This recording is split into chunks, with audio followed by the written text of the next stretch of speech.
across the entire Western Hemisphere, how we do industry, right down to corporate culture. How does corporate culture fit together? What is money for? How do we use it?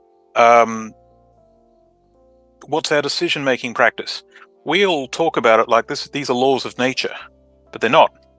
They just happen to be a rule set that this current batch of society has put together, which means we can burn them to the ground and make something else.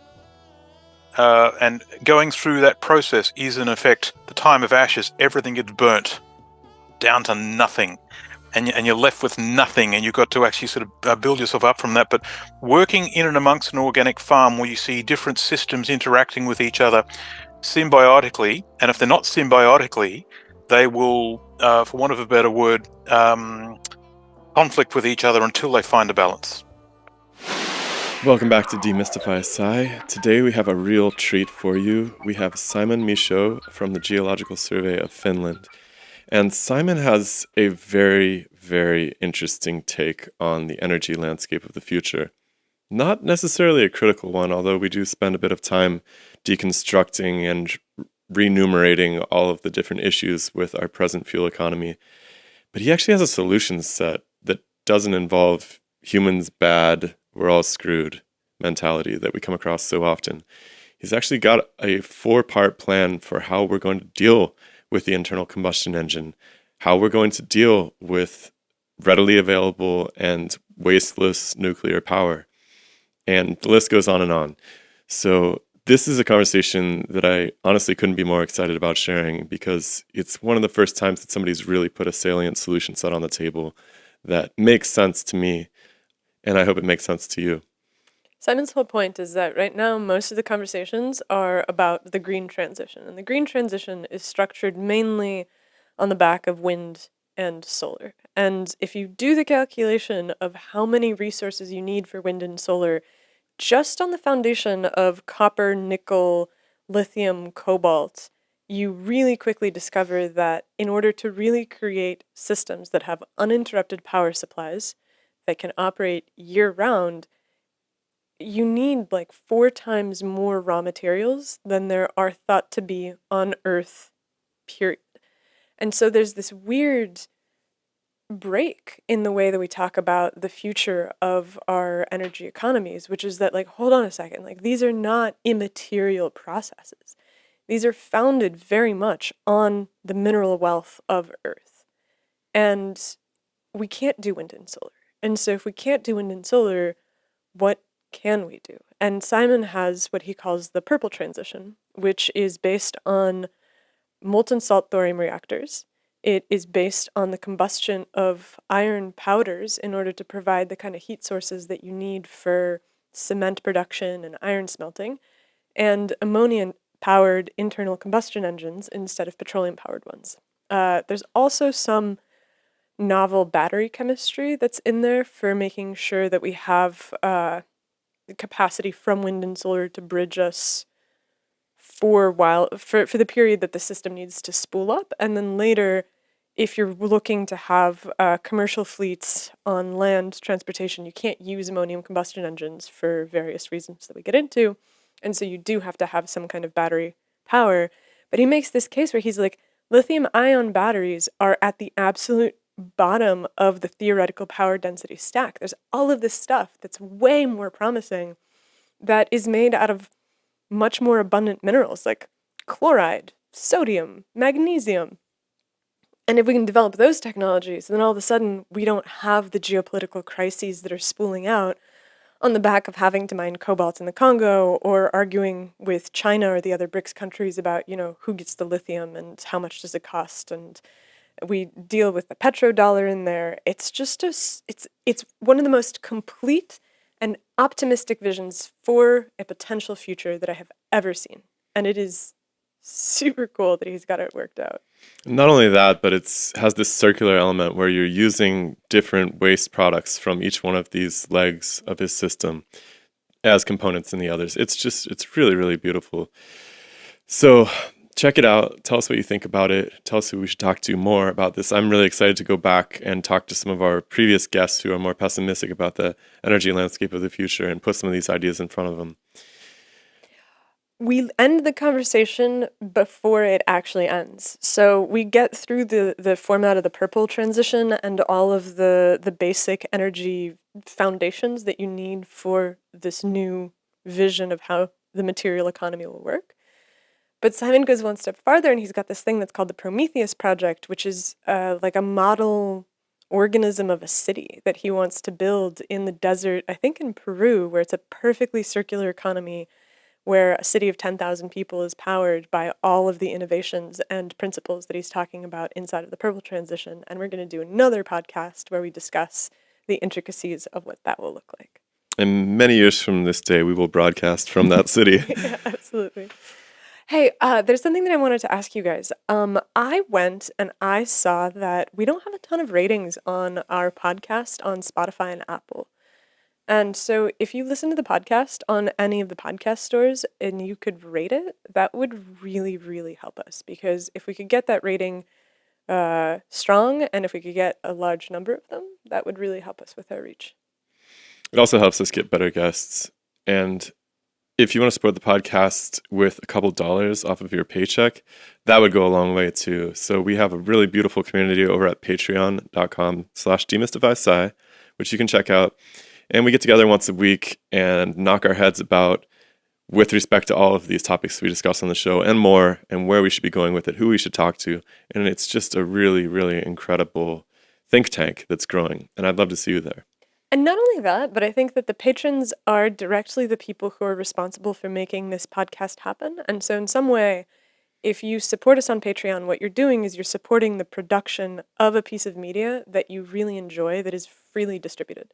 There's no paywalls, there's no secret episodes that are hidden, that are only available to the patrons.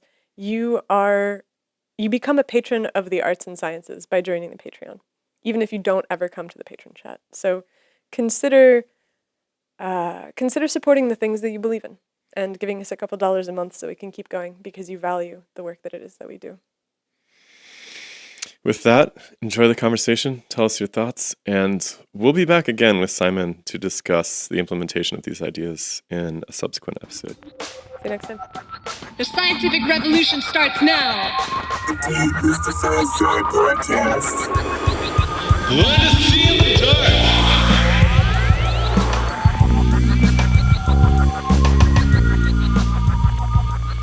So what I might do is tell you a little bit about how I got here, which will define the problem. Right on. Okay, so I'm an associate professor of the Geological Survey of Finland. I was educated in Australia. My first degree was an applied science degree in physics and geology, master's degree in mining engineering and mineral processing, open pit optimization and geostatistics. That was upgraded into a PhD in mining engineering blasting explosives. 18 years in research and development, geometallurgy and combustion and flotation. Left academia, went to the private sector, feasibility studies. When the mining industry crashed, so I left Australia, I left mining, I came to Europe, to Belgium, to learn industrial recycling, and I found the circular economy, which I thought was hilarious, but it turns out it's the best game in town. Why do you think it was hilarious? Because it's thermodynamically imbalanced, and the way they were presenting it was irrational, and there were some serious blind spots in their thinking, and it was resembling a lesson in manners, not a solution. It's an opening gambit to something else. I see it as a gateway to something else. What could that something else be? I think what we call the green transition, phasing out fossil fuels, solar panels, wind turbines, what have you, is one task to knock out fossil fuels and replace transport. The circular economy is how do we handle our raw materials. But when we're actually talking to people, and you actually talk to people about how things are done, it's assumed, because they talk in vague platitudes, and there's no details. There was no comprehensive plan for industrial reform of we're going to phase out fossil fuels and we're going to have this many solar panel systems and this many wind turbines in this sector. They'll be owned and administrated by this group, that we need this infrastructure, they'll do these tasks. None of that existed. And what was really strange was all fairly mature technology, and there was no reason for that. So that was one of the blind spots I saw as in they were bullshitting. What when you actually hear about the circular economy, I don't know if you've come across these yourself, but it's always assumed the green transition's in the background. And when they talk about the green transition, it's always assumed that circular economy is in the background. It's already done. Of course, we're going to do this. But no one, to my knowledge, has actually worked out the relative sizes. Like, how big is the circular economy compared to how big is the green transition in terms of, well, how much infrastructure are we talking about? And what I found was the circular economy. Can we just define that really quickly? Can we define the circular economy for people who aren't familiar with that? That's where we talk in circles. Yeah. So the circular economy is an initiative where we're going to change the existing system, where, like in Australia, we've got what you might call the linear economy, where all the resources go in one direction. We dig stuff up out of the ground in what we call mining. We turn it into stuff. We consume the stuff. And in doing so, there's a lot of industrial waste plumes. And then we throw the stuff away, and then we put it into landfill back in the ground. So we're consuming raw materials from a natural point of view, and we're making human-constructed waste. And there is now problems at both ends of that chain. And the circular economy was the idea of, could we get our raw materials from our waste? So we didn't need to actually mine anymore. We could get what we need from recycling. Right? Nice idea. The problems are as follows. The system's always expanding, and what we actually want to have constructed in the next generation is always larger than the previous generation. It's always with different technology, so the actual form of what we're doing is different. Things are generally not designed to be recycled, so we're not capturing everything, we're landfilling most stuff. And when we do recycle things, we recycle a small fraction of what we're looking at, like one or two elements. The rest gets dumped. And so, and with the phasing of fossil fuels out, we are looking at bringing in and consuming exotic minerals and metals like lithium and cobalt that we have been looking at using for a while, but in very small quantities. And now we want to mine them like steel or copper, right? The recycling can't deliver, because if you were to actually put together all the copper consumed for the last 30 years, if we were to find, it's all on a waste dump somewhere, if we were to find it all, extract it all, recycle it all, and put it into a big pile, is that enough copper to phase out fossil fuels? The answer is no. And we need like something like 30 times. Yeah. Say again? And I was saying it's far short of what we actually need. Very, very far short. But the belief is all our resources can come from recycling. Mining is dirty. We shouldn't do mining. So we have a series of beliefs. It's actually all over the world, but you especially see it in Europe, where we like to lecture everyone else about how superior we are and how sustainable we are and how ethical we are. And our plans for the future are based on a series of beliefs. But when you look at the practicalities of those beliefs, they fall over. And that's a problem, because we don't have, our only option is to fall back on what we're doing now, only because we don't recognize that. There's no strategic management behind it, and we always do it the hard way. And so it ends badly. So the circular economy, I'm looking at doing a job at the moment in Hawaii. If Hawaii was to phase out fossil fuels for the state of Hawaii, what are its options? So we have 10 basic scenarios. Each one represents a policy, right? And so one of those scenarios was the green transition, and another scenario was the circular economy. And what I found, if all waste in Hawaii was captured and recycled, we would need 42 recycling plants of various sizes. 42. But to do the green transition for 1.2 million people in Hawaii and maintain the same footprint, we need thousands upon thousands of units of different kinds. So the green transition is several orders of magnitude larger than the circular economy. And in context of the hierarchy of needs, the green transition is far more important. So the entire circular economy, in terms of the material footprint and what a society needs to function, is an afterthought. But the way we talk about it is the front and center task. and the really hard work is assumed it's done already without even, and it's now apparent that we don't have enough resources in the ground in terms of raw minerals, let alone recycling, to hit those targets.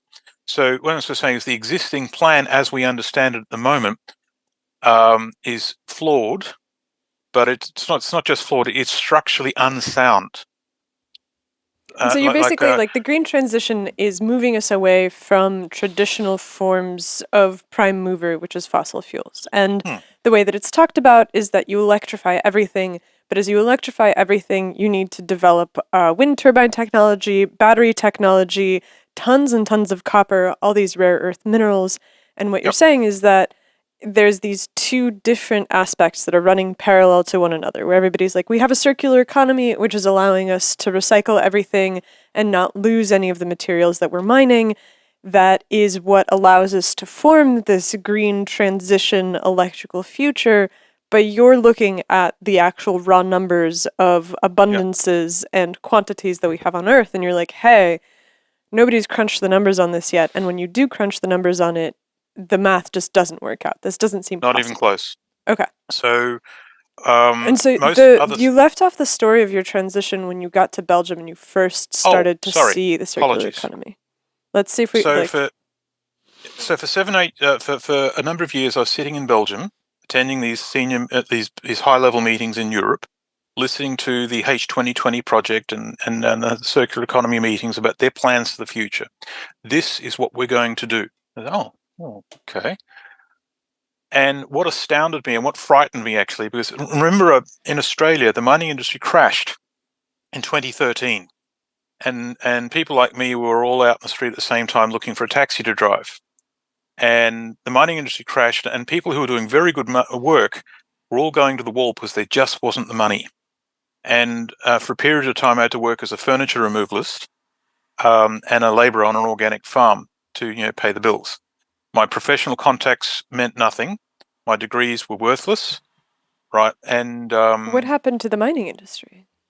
So while the rest of the world was having the global financial crisis in 2008, China, who's the principal customer for the mining industry, had made some strategic decisions where they would actually wanted a vast amount of raw materials. And so they said, give us your raw materials as fast as you can. We don't care what the cost is. And so there was a massive increase in wages and metal price. And for about 3 or 4 years, we had the biggest boom in history. The mining industry is very cyclic. When you have a boom, you have a bust. And when there's a boom, we all got complacent. And we were like, yeah, this is going to last forever, which it never does. China then made a strategic decision where it did not need our raw materials anymore. And so they made a one nation state. And it turned out to one committee in that government said, okay, we're going to stop that. We're going to do something else now. And they turned the tap off. And the entire mining industry right across the southern hemisphere ground to a halt. And there were massive layoffs. And I was in a private sector company called Asenco, and there were 7 rounds of layoffs, and I was in the 7th round, and it was really bloody scary. And the mining industry never really recovered from that. It got better now, but for a couple of years it was tough.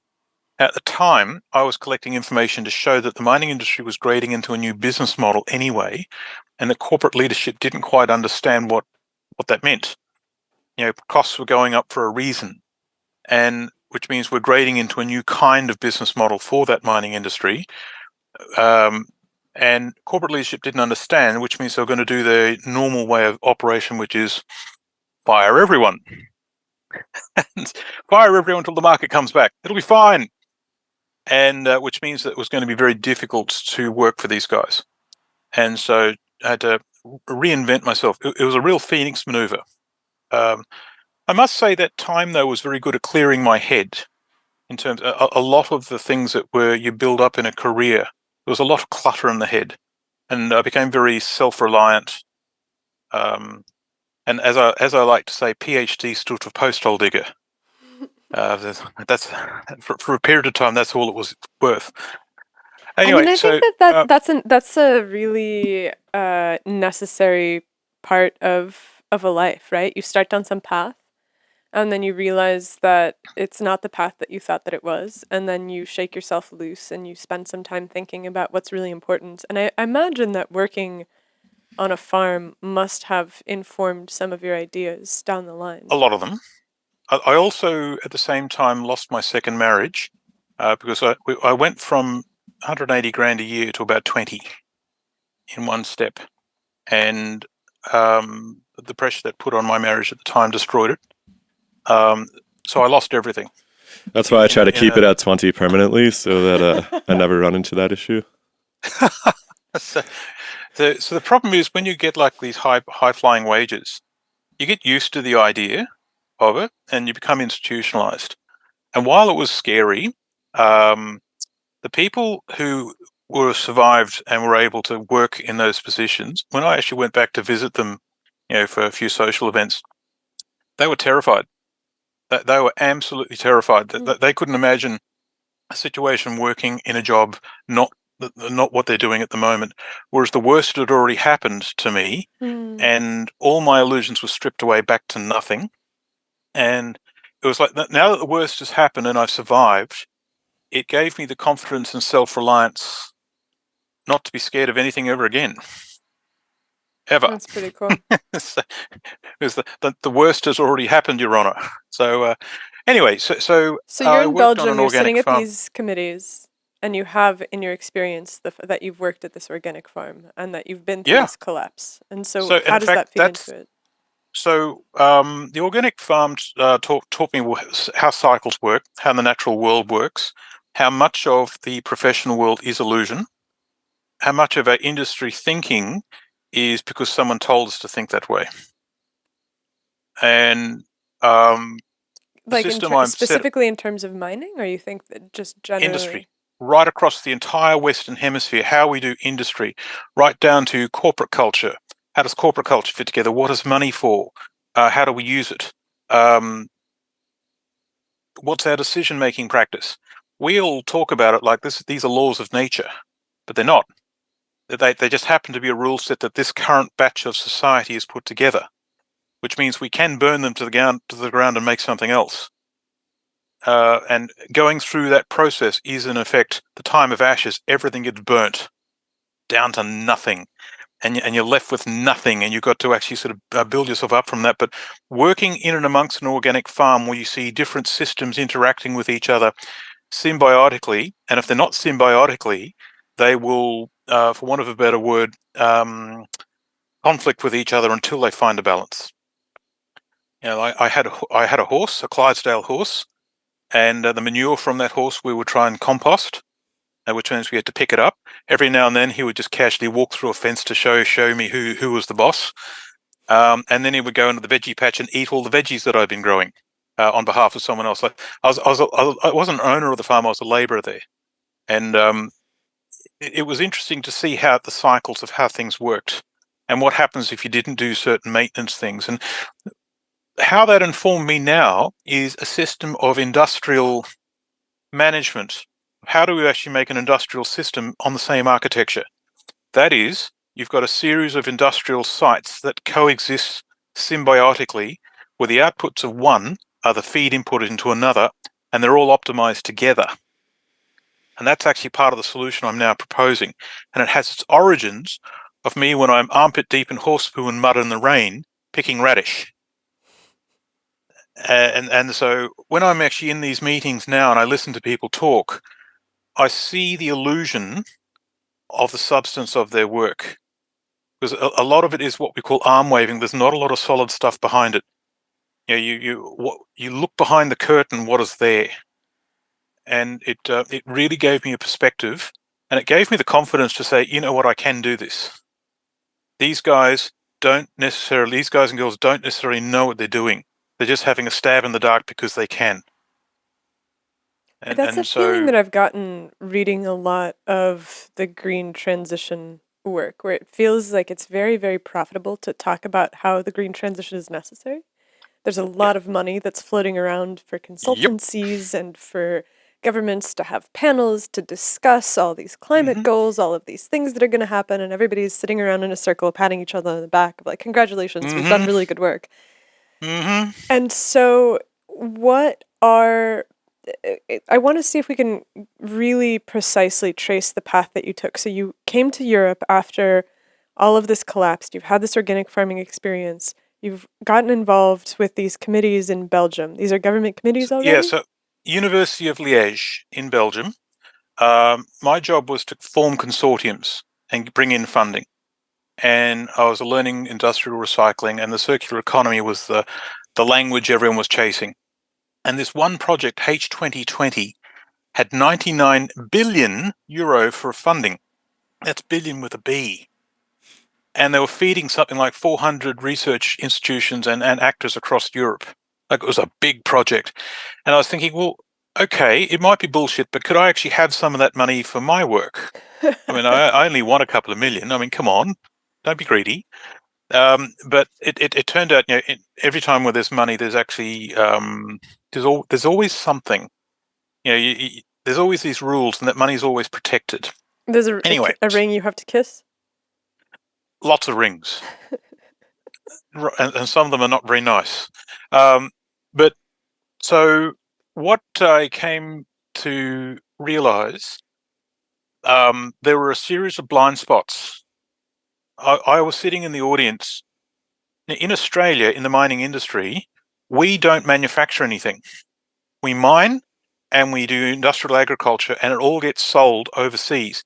Most of our, if not all of our mining concentrate would go to Southeast Asia, China in particular. So China was the elephant in the room. And if we upset them even a little bit, we're out of business. And in Europe, they didn't do any mining. They saw mining as beneath them. And my initial thought was this was a form of racism, because the logic was this. Mining did happen in Europe a long time ago, but when it got down to about 100 meters in depth, like most of Europe's only been surveyed to 100 meters, it was all exported out to the colonies. You had the French Empire, you had the British Empire, you had the Dutch Empire, the Spanish. Everyone had an empire. And what's interesting, everyone's culture, which are all now packed into what we call the European Union, everyone's culture believes they should still be the empire. They believe that they still should rule the world. And so I'm coming in from a country that's not part of all this, and I'm watching all this, and you come up with these very sort of subliminal things every now and then, and you can only laugh. But it really did inform me that they had a series of blind spots, perception paradigm blind spots. And so they believed that mining and extraction raw materials goes out to the colonies. Colonialism stopped. And so, Europe would say, well, we've got more money than anyone else because we're rich. And while that is the case, people will bring us the stuff because that's the free market. We've got the money. Hand it over and no one gets hurt. Right. Meanwhile, in the 70s, the Chinese then actually sort of disconnected themselves from the people, the organized interest groups that were controlling them, essentially the Americans. And over time, they've built this industrial capacity where they have basically hoovered up, like absorbed all industrial sectors from all over the world into their control. Now, they've got a lot of money. Now, they've been using that money. When I got to Europe, it was apparent that China was very important. The people in Europe at the time, this was 2015, were reluctant to talk about China. I would ask, what's the Chinese doing? And that it was almost taboo. They said, oh, yeah, let's not talk about that. Or we're not allowed to talk about that. And there was other things like I would ask about, say, oil. So the critical raw materials is what we're looking at. So we had a CRM list, and that was a list that would have worked out some materials are going to have a supply shortfall if we don't manage this. But it was projected like this is in the future, this is what we've got to work with. But I then find that's actually data collected for the previous 4 years. So this is actually the raw materials list as it is now. In the future, when we don't have fossil fuels anymore and we're trying to do in a fundamentally different system, it's all changed. And they had no understanding of that. So I suggested, well, energy is the heart of everything. What about fossil fuels like oil, gas, coal, and uranium? And uranium's not a fossil fuel, but it is an energy resource. And they go, "Oh, shut your mouth! When we are not allowed to talk about that. If you talk about that, we'll remove it from the minutes." And it was like a whoa. Anyway, so when I was in Belgium, why do you think that was? I don't totally understand. So when they formed the circular economy in 2008, it was what they were really worried about is European industries happen to be dependent upon materials that came from China in particular. That they had actually a long-range goal that they had lost control of their own future. And they were worried about that. And so the idea was to develop a circular economy, and we can remove the need for raw materials that come from outside Europe. They weren't concerned about the raw materials themselves. They were concerned about the businesses that needed those raw materials. Right. So even at its inception, the idea of the circular economy was a market phenomenon, and it was flawed. So when they were actually sort of doing that, and they said, well, raw materials like metal content, the European Commission could tell nation-state members what to do with, say, tin or copper, but not energy. And they said, "Oh, energy is not that's the responsibility of the nation-states." I personally think that was gaslighting, with 2020 hindsight, because the concept of peak oil has been known and understood by many nations. And in fact, I actually put together a list of how often we went to war over the past 39 years where there happened to be oil. And the list is amazing. I can show you that if you like. So I would bet that it's mostly oil-based. well, let me I can share, right? So let me here, pull one it up. second. Let me set up the share. And actually, while you do that, I want to fix something else. So this is the information I'm collecting in the background. All right, So let's do it. I haven't actually when I'm actually sort of working on this, the people around me at the time weren't very happy with these ideas, and they just look, just be quiet, will you? Don't say anything. And so I was trying to work out a way. How do I actually share this in a way that can be understood? Right. So what you see? Can you see the screen? Mm-hmm. Yeah, maybe you could So what zoom in you're a little seeing- bit. Zoom in. Okay. If you could. If that's That better? easy. That's better. Okay. So what you're seeing here, there's two columns.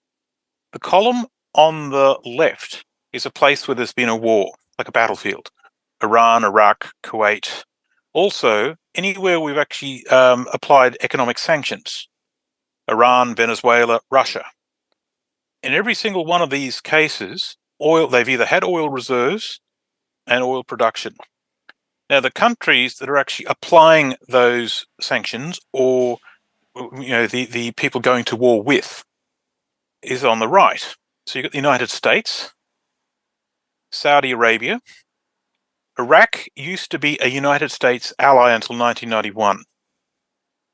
Canada, the European Union, United Kingdom.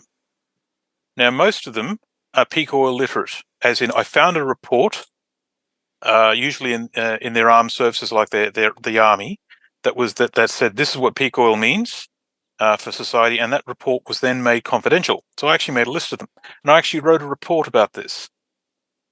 I found that all of these things here on the right-hand side were an alliance.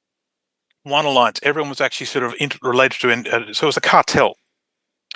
And everyone on the left is now the group we call, part of the group we now call BRICS. Here's where it gets interesting. When you actually sort of put the recipients together, 44% of oil reserves, 27% production, but only about 7% of consumption. The aggressors, 37% reserves, 42% production, about 42% consumption. What I'm saying is both sides of this equation had oil reserves.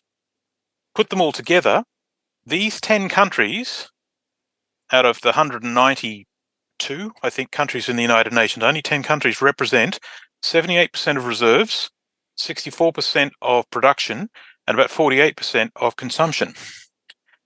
This is the case can be made here that all of this is about who controls the global oil market as we approach peak oil.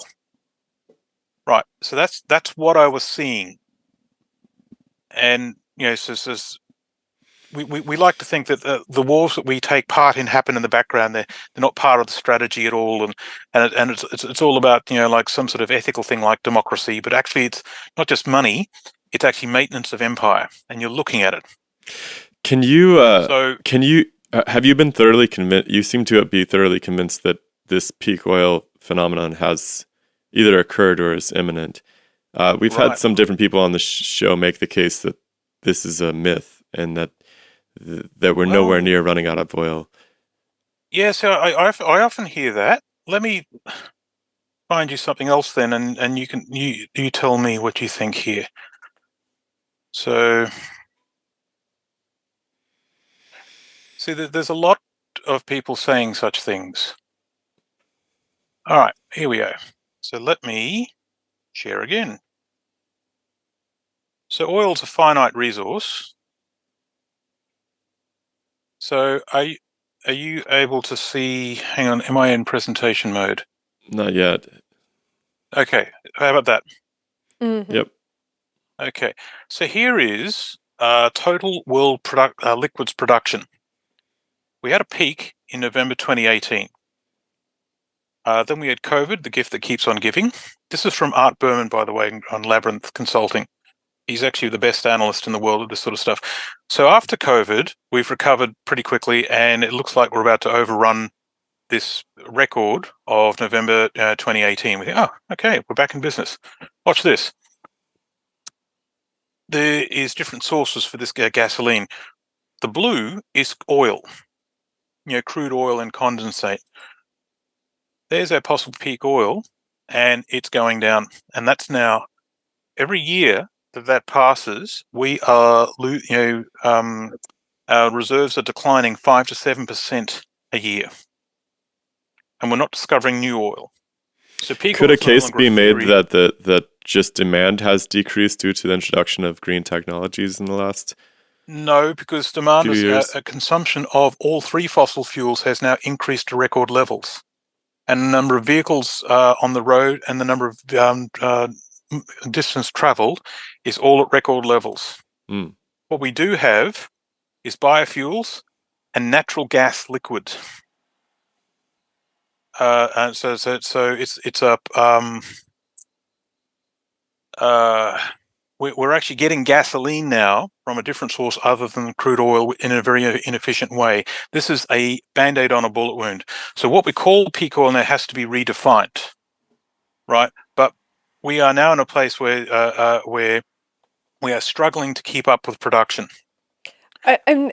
So Saudi Arabia produces a lot of the world's oil, and I know that they change the level of production in order to control oil prices. And Russia is also a massive producer of crude oil. And so Mhm. is the conflict in Russia and Saudi Arabia's machinations not having an effect on this? So the answer is yes, maybe, and possibly. So let me. Glad we cleared that up.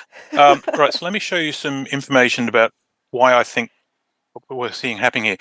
On the screen here, you're looking at the metal price that the World Bank tracks to track the health of the global economy. So we've got base metals, precious metals, oil, gas, and coal, and you've got fertilizers on there as well. What I've done is I've taken data back to 1960 in a monthly resolution, and I've indexed it to the number 100 to the month of December 2001. What this does is overlay all curves. As you see, a period of relative stability. That peak that you sort of see there is the 1979 oil embargo. Mm-hmm. Now watch this. Boom! Something happened in January 2005. Your global financial crisis is in there. Mm. Right, so I make the case that the chain reaction started in the oil industry. A major correction, like the largest economic correction since the 1929 Great Depression, did not resolve these problems, and the volatility is still there. And this started back in 2005, which is, is that 18 years ago? I think it's yeah. So it's a number. We're decades in. All right. So what happened? Oil production plateaued. So it was supply was not able to expand and plateau, yet demand continued to increase. Saudi Arabia, which was the swing producer of the year at the time, was they would say, look, increase production if you can. So this graph here is the number of oil rigs they actually had operating. The dark grey is what was on land, and the blue was actually offshore. And the line here is oil production. Now, between this point and this point, there was a 146% increase in rig count in exchange for a 4% contraction in production. They had actually got to a point where they couldn't increase. They've since resolved that, and they were able to go up again, and they've since actually peaked and declined. But at the time, they couldn't increase production, and that Couldn't caused or the following. didn't want to? Like, Well, how can you deconvolve those two things? look 'Cause at the it number of feels like- rigs. Look at the number of rigs. Sure. The number of rigs producing oil coming online was increased dramatically. How much do we trust? I know that this always sounds conspiratorial when I ask this question, but like, is it possible that Saudi Arabia is just not reporting everything to us? So they are dodgy, and they do dodgy things. That's been proven, right? But so this is actually rig count data that actually shows they tried to actually bring on much more production, the ability to extract oil, but their production went down. Later it went up, but for a short period of time they went backwards, and that suggests that their assets that they're sweating their assets. If their rig count went down or even stayed the same, you could say that, but the data says they hit a problem. Are they cooking the data? It's possible. But since then, I think it was like 2018 or 2019, Saudi oil production has peaked and is now in decline. And they were the swing producers. Now, watch this. Supply and demand is these two curves here. They did separate, it plateaued and it did separate for a bit. Here's oil price. So for a period of time, from January 2005, they did plateau roughly plateau, and they separated within that plateau, they separated for a short period of time. That happens to correspond when oil speculators got involved and actually overran the price, and the price spiked. Oil is at the heart of everything. And that is the global financial crisis. And the marker for it is the actual peak and then crash of the oil price. And we fixed it by quantitative easing. Now, what's happened here, and then fracking steps in, an evolution in the horizontal fracking drive, horizontal drilling in precision of it. The fracking industry then took off and became the dominant producer. So the GFC, global financial crisis, a case can be made that it was caused by a chain reaction with its genesis in the oil industry. Quantitative easing resolved it, as in we all fixed it.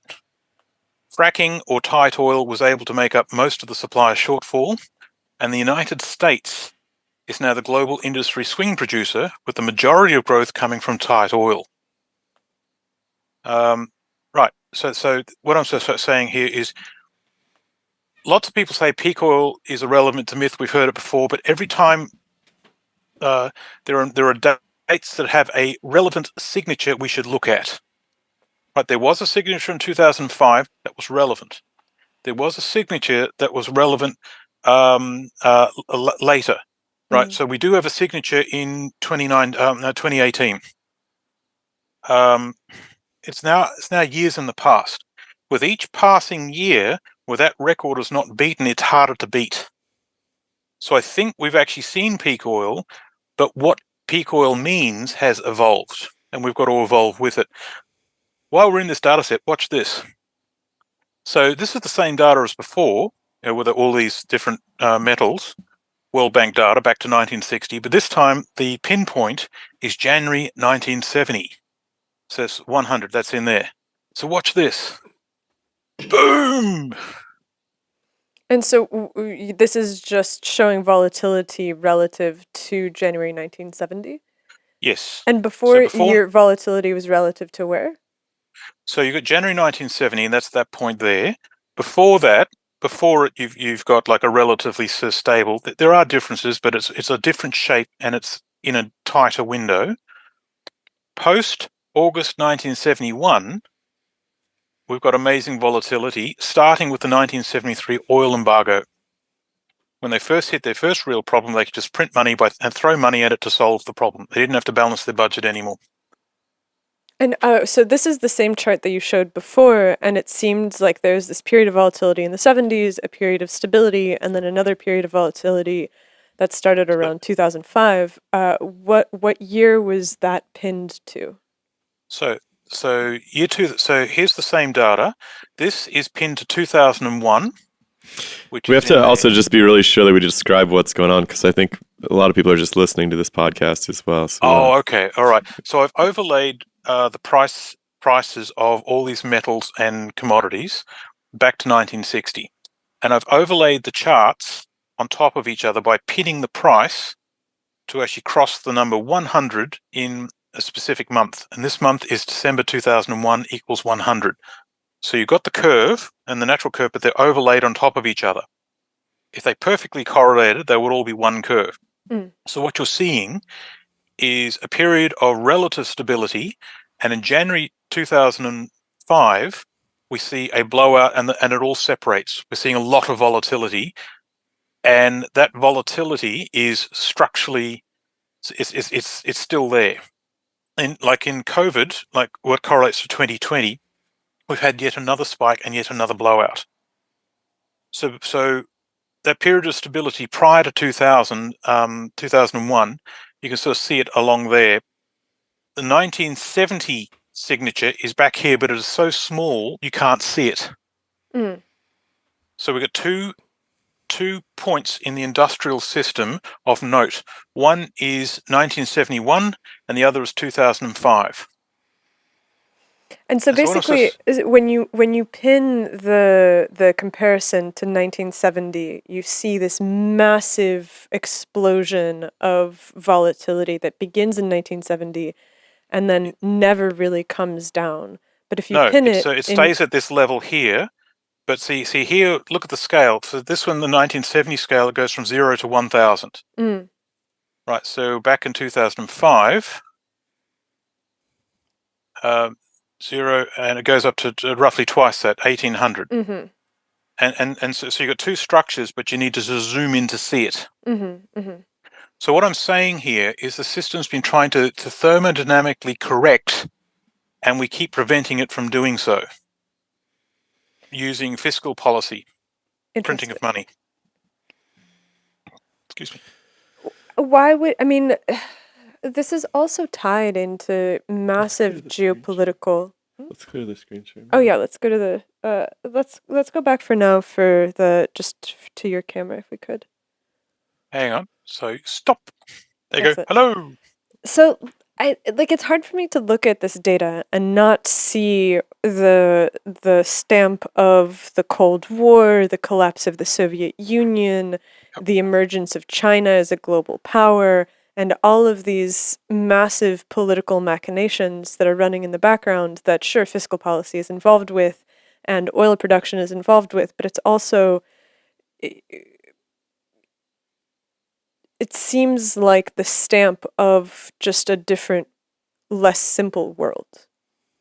Yeah, where prior to the 1970s, you have America as this global superpower, it's the Pax Americana, they're kind of controlling everything, they're calling the shots, and then as the rest of the world's economies start to stand on their own feet and compete in a capitalist system with America, then everything goes haywire because all of a sudden the United States isn't calling the shots.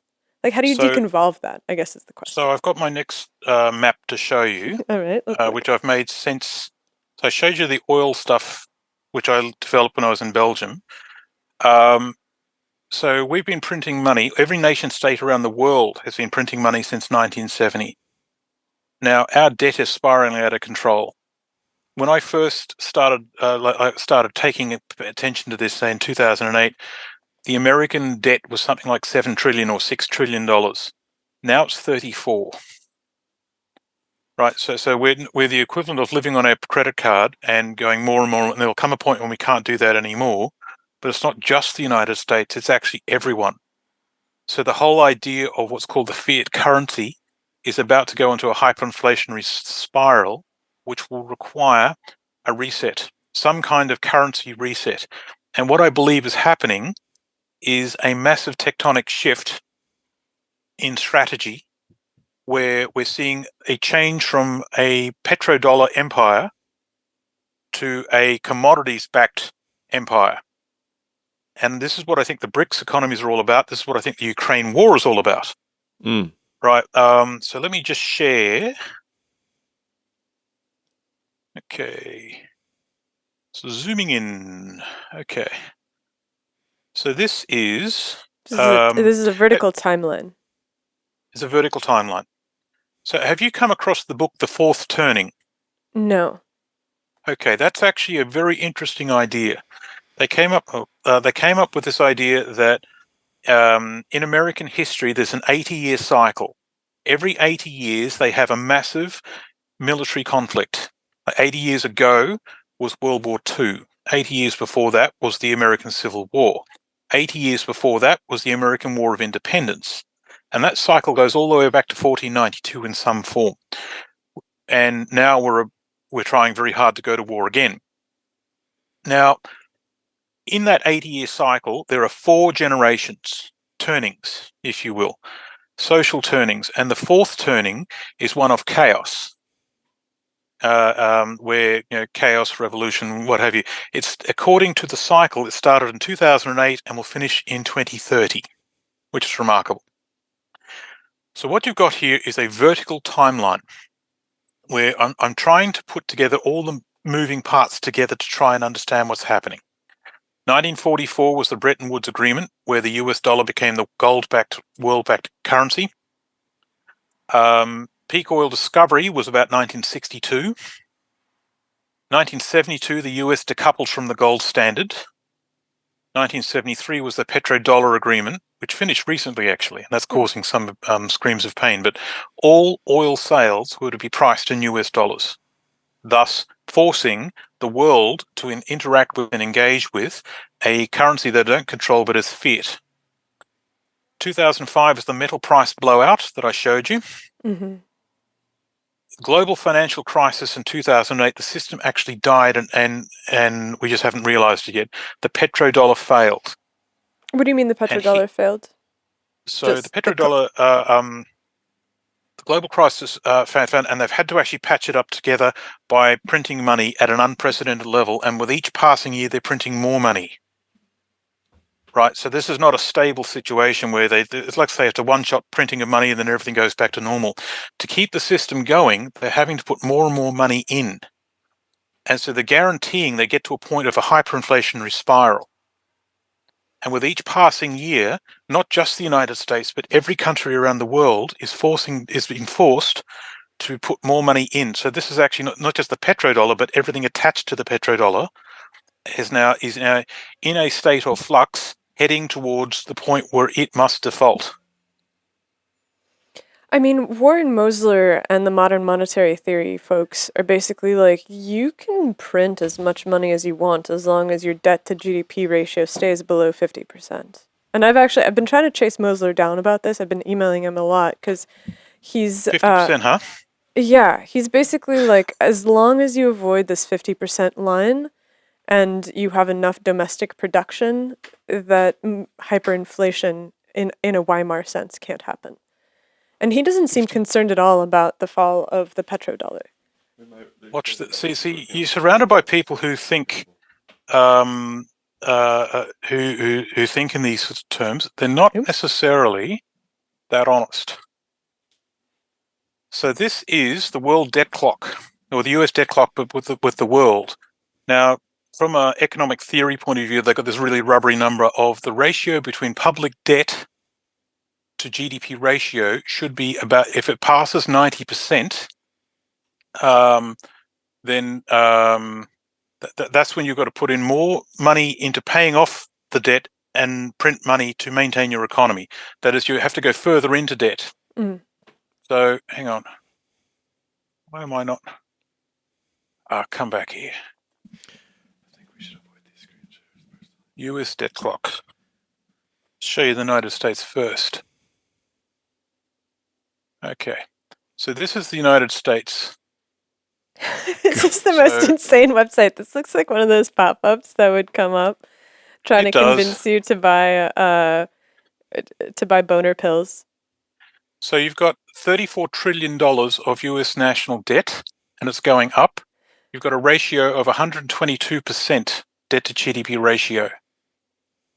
You've got unfunded liabilities. Where is it? So the exposure to the derivatives market is $627 trillion. That's debt. Unfunded liabilities, where is that? National assets, it's all changed. Yeah, US unfunded liabilities like Social Security and everything, that's sitting at $216 trillion. So the United States is actually underwater. So if you go to the world, debt to GDP ratio, if 90% is the point of no return, crossing the Rubicon, look how many of these countries are actually over that 90%. India's doing all right at 21%, but UK 301% external debt to GDP ratio, and the government owes 109. Belgium 248. It's all good and well to say it's fine, it's fine, it's fine. There is no problem. How they're reporting these numbers keeps changing. Yeah, that's what I was going to say, because I'm like, there's definitely those numbers that you're showing there are different from the numbers that I was looking at recently, because if you look at the federal budget deficit as percentage of GDP as reported by Brookings, it's only 6.3%. So you see, they've actually got these they keep changing the definition of Sure. what is considered debt to GDP, and a lot of it's intellectually dishonest. When you actually look behind the curtain of what these numbers are and where they come from, we're being gaslit.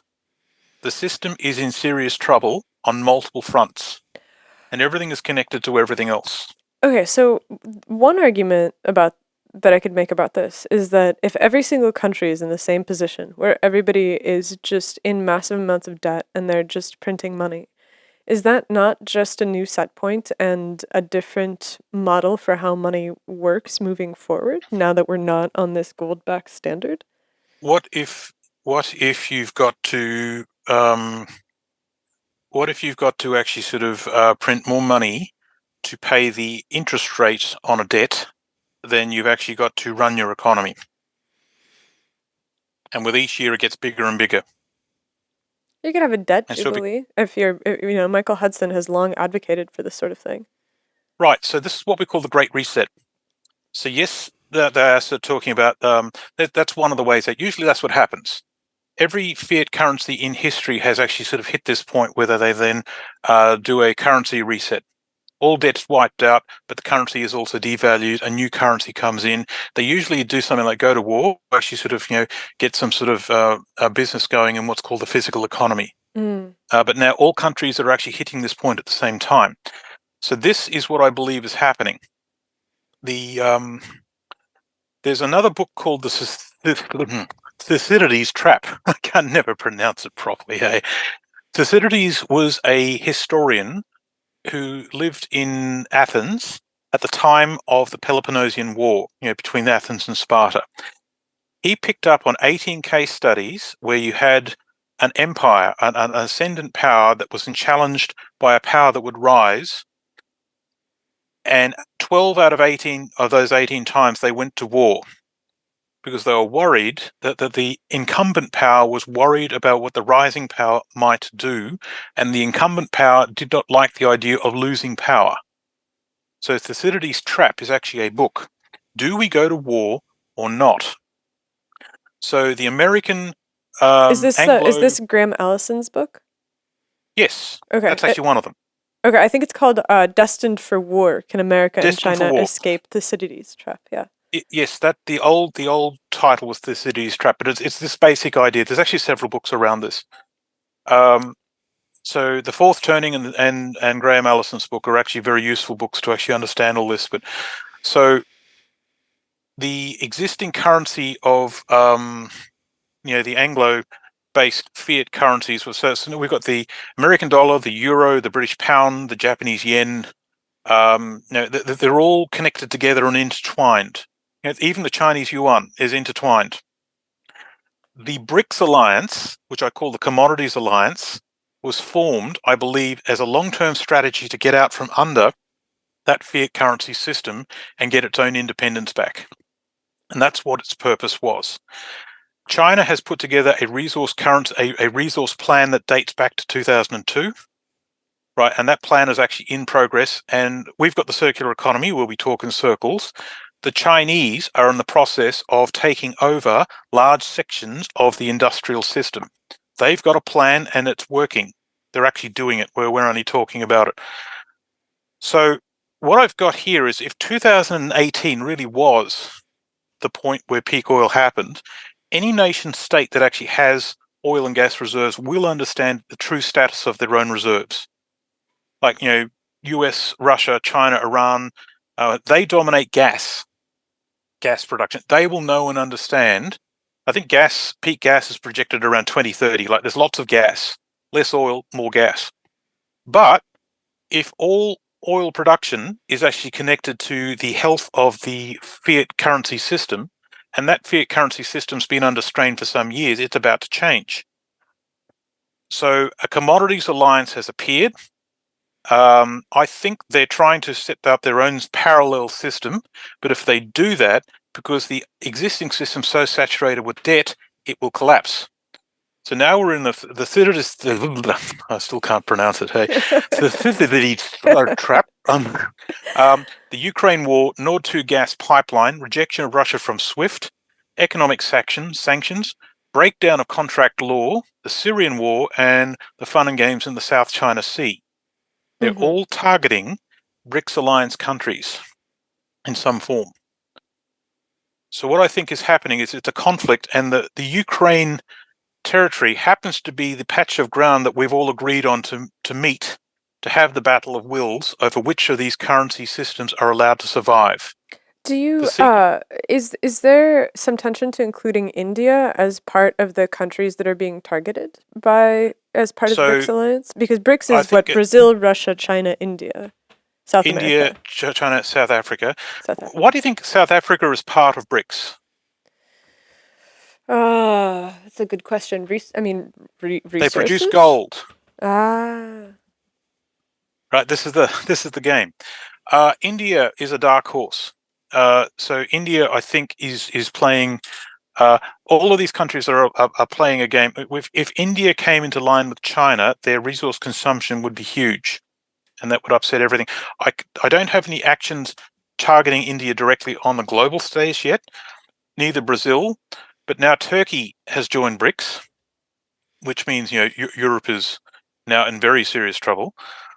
So, what does joining BRICS look like? Do they have their own? Here, let's switch over for a moment to the third person view.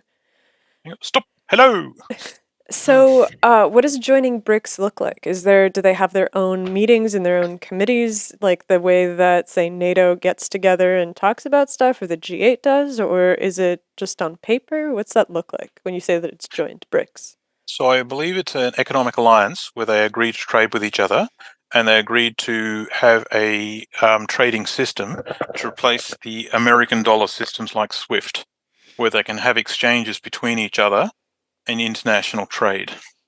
You've got the SWIFT system, for example. If you want to send money overseas, you go through the SWIFT system to do it, and the Americans run that system. So it's now based in a currency that's not fiat-based. That's what the plan is. They're proposing a currency that is hard asset-backed. 2003 was the year of the Basel III banking accord going live. And that, I believe, is the timing of the Ukraine war. Like what the things on the surface are one thing, but it happens below the surface. And I think we've been punked by the Russians, but there are no good guys. And so why Ukraine in particular? By the way, is it just because it's a nice geographic interface? Why Ukraine? So I believe there are multiple flashpoints around the world which could have done. Like North-South Korea was one. South China Sea was one. Iran was one. Russia directly could have been one. Syria was the start of one, and it could have actually spiraled out of control into that. But Ukraine finally provided the conditions necessary for the war to happen. Now, the way I see it, the Russians are playing chess, we're playing checkers, but the Chinese are playing Go. And we're very late to the party, and we don't realize. I believe most nations don't realize that we are in a fifth generational, multi-dimensional conflict for some time. Fifth generational warfare, and it's economic warfare, and a lot of our methods tend to be outdated, which means that they're running rings around us. So, what I think has happened, there were a series of actions that started in Ukraine in 2014. The Russians invade. Now, what do? We hit them with economic sanctions because that's what we do. Now, and they must have seen that coming, by the way. Huh? The Russians must have seen that coming. I mean, I wonder if we can start with their motivation. It's part of their plan. Okay. Like we are dancing to their tune. I wish we'd stop it. Are we stupid? So what? If 2018 really was peak oil, let's say for a moment that is correct. Every fossil fuel will then have to be reevaluated. They'll become much more valuable. Now, to do that would be a breach of international contract law, because a lot of these contracts go for 20, 30 years. So, and if you breach international contract law, then your ability to make new deals is seriously damaged in an international stage. So Russia invades Ukraine. We then hit Russia with sanctions. Those sanctions are actually a breach of international contract law. The ethics of it was one thing, but it's actually a breach of international contract law. So the deal is now off, but we did it, not the Russians. So the Russians can then say, you will now pay for gas using the ruble instead of US dollars or euros. That's unacceptable. Right, and by the way, they've restructured the ruble to be partially backed by commodities. It's no longer a true fiat currency. Now, the word from London was, this is unacceptable. We cannot allow this to happen. So the war in Ukraine, and then the gas was cut off because we wouldn't pay the bill. So Europe is now deindustrializing. A lot of heavy industry is leaving Europe and going to the United States and China. But that's happening because our refusal to use a particular currency to pay the bill, not that we didn't have the money, not that we were prepared to pay or that the gas was available for us to buy, but because we refused to use a particular currency. All those people hurt. The devastation in Ukraine is extraordinary. It's of the scale of the Vietnam War now. I mean, you look at this and you say, these guys are psychopaths. Right. Anyway, so this is what I believe is happening, and the next bastard move I expect from the Russians is they've cornered the wheat market and the fertilizer market with China. You will now pay for wheat using Russian rubles. And Are they the largest producer of wheat? So between Russia and China, they've cornered the wheat market. They control about 50-60% of the stockpile. What they do produce is fertilizer. Ukraine and Russia are the two primary producers of fertilizer. Without fertilizer, we don't grow food. Right, so that's what I'm saying is we're seeing these massive geopolitical things. They're commodities-based. Something like 59 countries joined BRICS in the last couple of weeks, including Saudi Arabia and Turkey. There's a tectonic shift underway from one system to another. So that's what I'm saying is, and I see the world in layers. This is the geopolitical layer. Under that, there's the finance layer, but underneath that, there's resources. Where do we get them from and how do we use them? So now we're back to the idea of resources happen to be the underlying thing that sits under everything. And the circular economy is a better way to manage our resources. That it's not very good in its current form. It doesn't matter. It's the best game in town, and it's the direction we should be going in. So it's got to evolve into something else. But to bring this back to what you were saying at the beginning, the circular economy, as it's formulated now, doesn't totally work because it doesn't have the number of raw materials inside of it to be circularized that we need in order to be able to get away from fossil fuels. Because I mean, I think that it's reasonable to accept that getting away from fossil fuels, given their geopolitical foundation, is a really good idea because it forces you into agreement with country. Like for me, I'm like, let's say there's no peak oil. Let's say that there's you can make the argument that there's abiotic generation of fossil fuels. I'm like, this is such a central geopolitical issue, and it is around the production and mining of these fuels that the world turns. It's the fulcrum of so many of these conflicts, like you pointed out earlier, that getting ourselves out of the game seems to be the only way out of this massive iterating crisis. And so whenever people talk about, that there's no reason to do this, that there's all these arguments for keeping with the system the way that it is right now, I'm like, look at the way that the political allegiances are changing. Like that alone to me is basis for, okay, let's figure this out. And so if we do move towards a circular economy, how do we deal with the limitation of there not being enough raw materials in our goods to maintain a circular economy? Change the rules. Change the rules and boundary conditions of what it is we're doing and why. Now, 1,000 years ago, most places could actually grow its own food. We were more or less self-sufficient. We didn't really care what someone else did on the other side of the planet. There's more now famines. We're in a place. There's a lot more famines.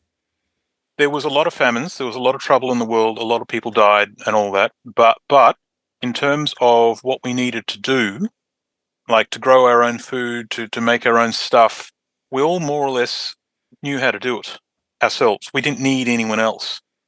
There were a lot of wars about who was king and who was not king and who pays tribute to who and all that monkey business, right? But now we're in a situation where globally it's now very centralized. We are now dependent on stuff mined on the other side of the planet, transported to another sector on the planet to be turned into metal, which is then turned to another sector on the planet to be turned into stuff, which is then brought to us, which we use for a very short period of time, about 6 months. Like 99% of things manufactured get thrown away 6 months after they're produced.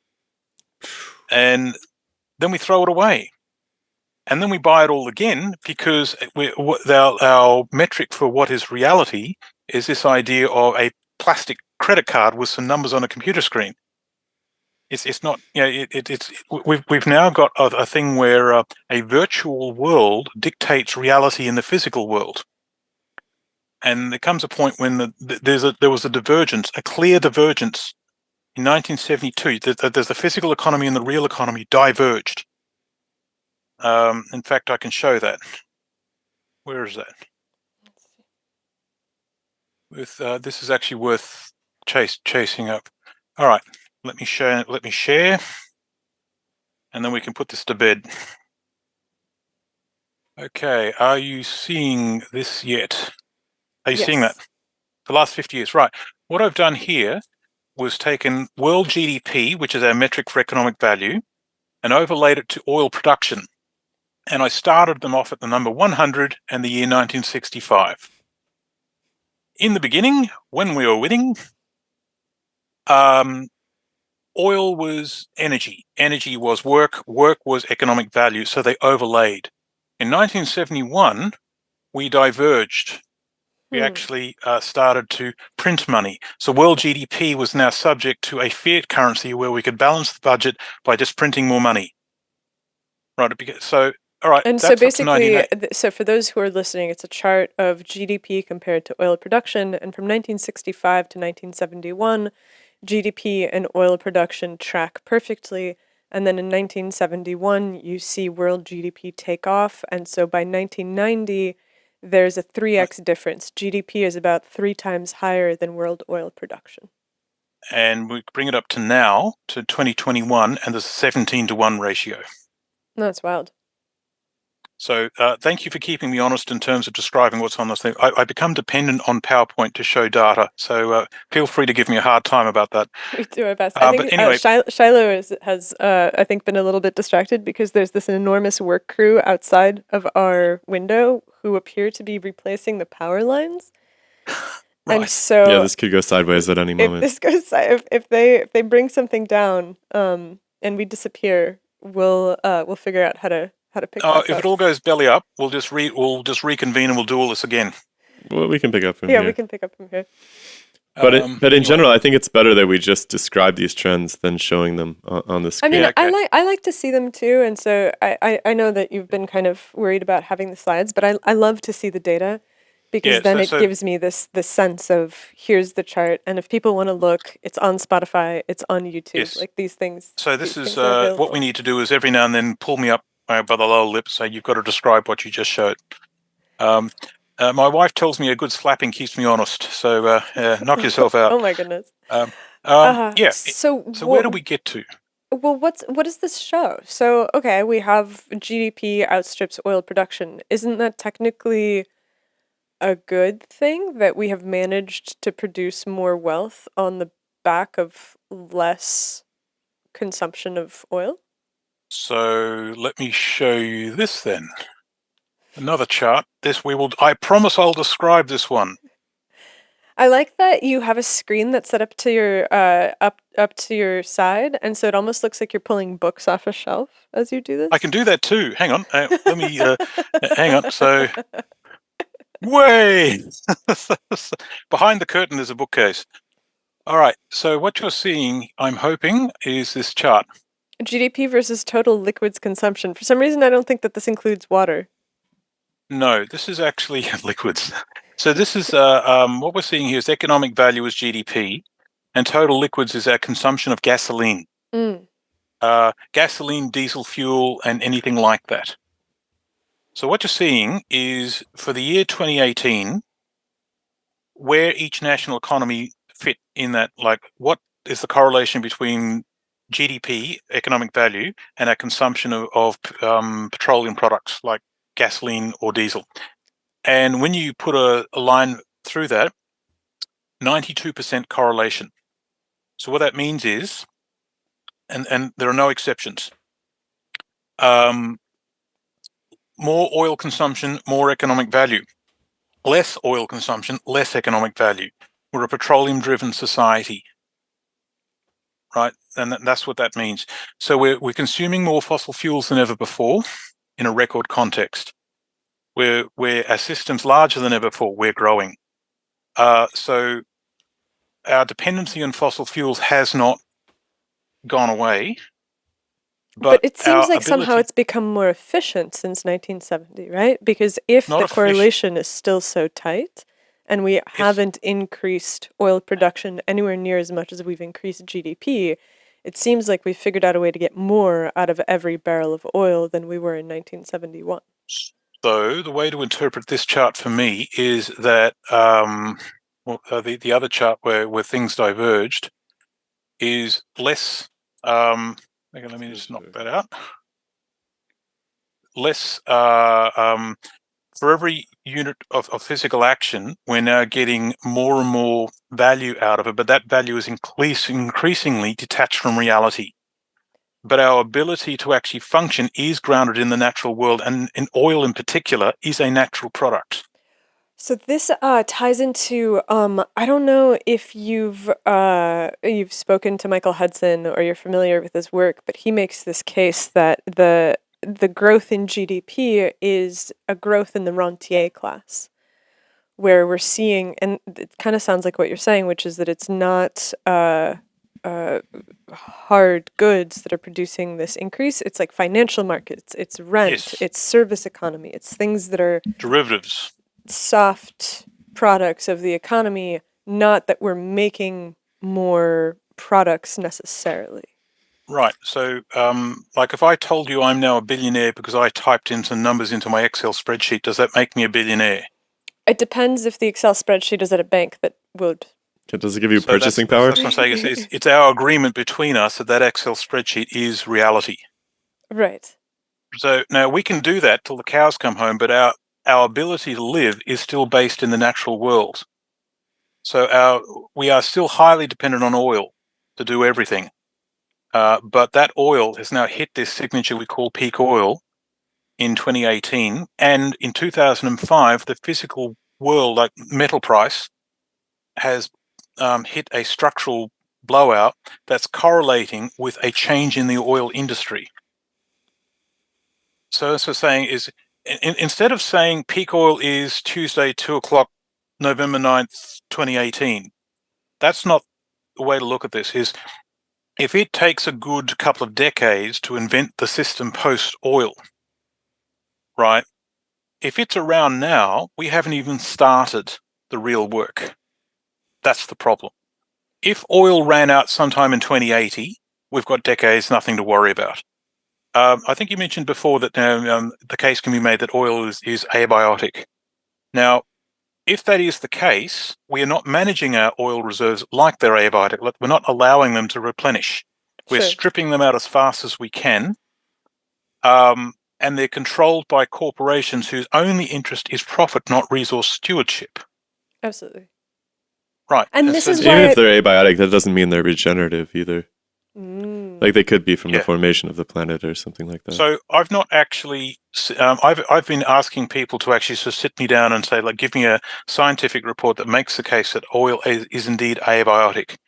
And everything I've seen so far is someone, a talking head, like I'm a talking head for that matter, has said oil is abiotic. Trust me. I've yet to see. Well, I guess it's just that we find it on other bodies in the solar system that clearly don't have evidence of life having been on them. Something like that. Well, you've also got the problem of oil is found at depths that no living thing has been. Mm-hmm. Sure. Like below if sediment you go to, layers. in like that 10 kilometers under the sea, or right. So there are problems. So what that tells me, like I'm a geologist, my basic degree is physics and geology, and what that tells me is the science of geology is not finished yet. We've got work to do. Well, this is a scientific debate that needs to be worked on, brought out in the open, and discussed. And then say, like, this is the answer. This is one side of the debate. This is the other side of the debate. Let's discuss the data. But we're not allowed to have that debate. Here we are. The other side of the equation is how we run ourselves industrially and economically, which is very different. Right, and I think that's the place where it's hard. It's almost impossible to argue with. Right, you can have this nitpicky argument over where does the oil come from? Is it abiotic? Is it not abiotic? And it's like, fine, you can make the scientific argument one way or another. But this question of how do we make the economy more efficient? How do we make it so that we're not so wasteful? And for me, I know that this sounds kind of stupid, but I think that it's a moral and cultural and ethical decision. Like, I want to live a life that's not wasteful. Like, I know that I can use a plastic bag or some plastic wrap and throw it away, but that doesn't feel right. That feels... I mean, it's interesting because this kind of cuts to the end of your presentation with the Venus Project, which has this code of ethics that everybody in the city has to adopt. It's like a pledge of allegiance, but it's actually meaningful. Yeah. So when we get to that, I've put forward some ideas. I don't know if they're practical, but it's a start. But if we've got limited resources to work with, we either work together on those resources, and so we've got a top-down resource management thing, but also a bottom-up free market. What do we do with those resources? But we've all got to understand, if we don't manage those resources properly, we go to war with each other. Right, and so... I like that also your solution set, to preview it, does come down to the idea that individuals have to take responsibility for their own actions, and that they will do that if they have the information about how they're contributing to the overall resource economy. Yeah. So there's a whole series of things in the social contract ideas that we can get to that at the end, but everyone who's tried this in the past has failed. So what makes you think that I can actually do this time? I don't know. So we can have a discussion around that. But these are boundary conditions. It could well be develop new technologies that changes the rules of what can and cannot be, and the rest will just organically sort itself out the hard way, because we're humans. But if we can actually design stuff, what would it look like? Well, there's definitely some precedent for people building cities out of nothing, right? And so if you include it as a incentive structure. You have to agree to these principles or to this way of life to be part of this city. It Yeah, seems well, it's like, possible. see, my heritage is in mining. You go to a mine site in the middle of nowhere. You're there for a job. You get paid a wage. You get assigned a place to stay. All right, and then you go out to the mine site. Do you work? Come back. Great. It's an evolution of that, where we're jumping ahead here, but it's a settlement that actually will do a whole series of things. We will sell those things to the outside world. The money that comes in from that will be then used to run the city and pay everyone's wage. Everyone's in the city has a place to stay, access to food, access to drinking water, access to sewage sanitation, access to electricity, access to education and healthcare as part of living in the city. So that seems Now like they've plenty of got- incentive to behave yourself according to the rules set forth by the government structure. You've got your wage. There's laws that we have to have a series of laws that we agree on. But then you've got your wage, which you act as like a normal. You buy what you want, go where you want, do what you want. If you think you can, get like a better quality food somewhere else, go off somewhere else and get it and do what you want. But the idea is what we use money for changes slowly in incremental steps.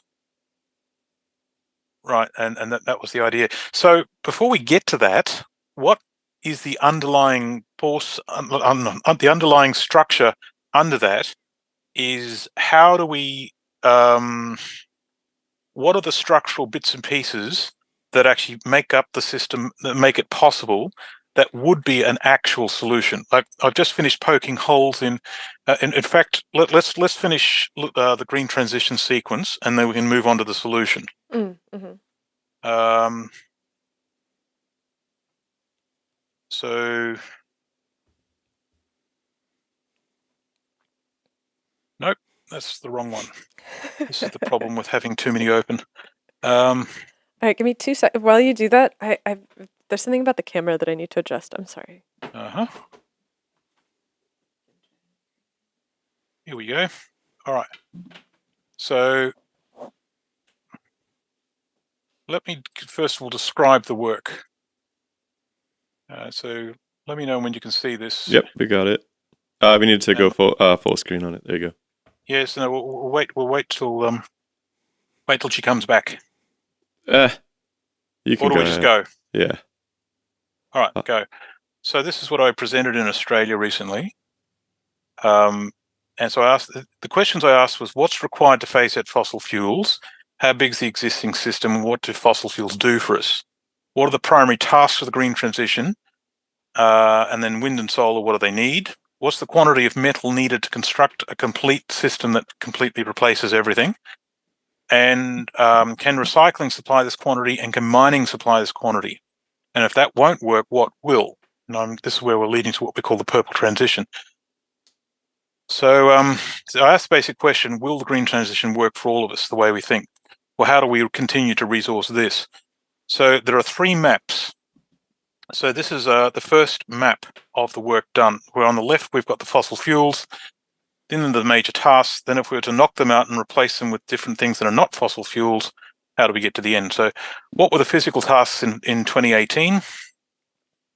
What was the true scope of work done? Useful work. Assemble a series of non-fossil fuel systems like wind turbines, solar panels, batteries, what have you, to do the same thing. Calculate the extra electrical power needed.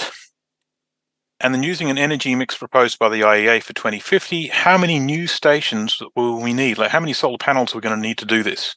And so on. So, and the elephant in the room was the power buffer for wind and solar is actually much larger than we think.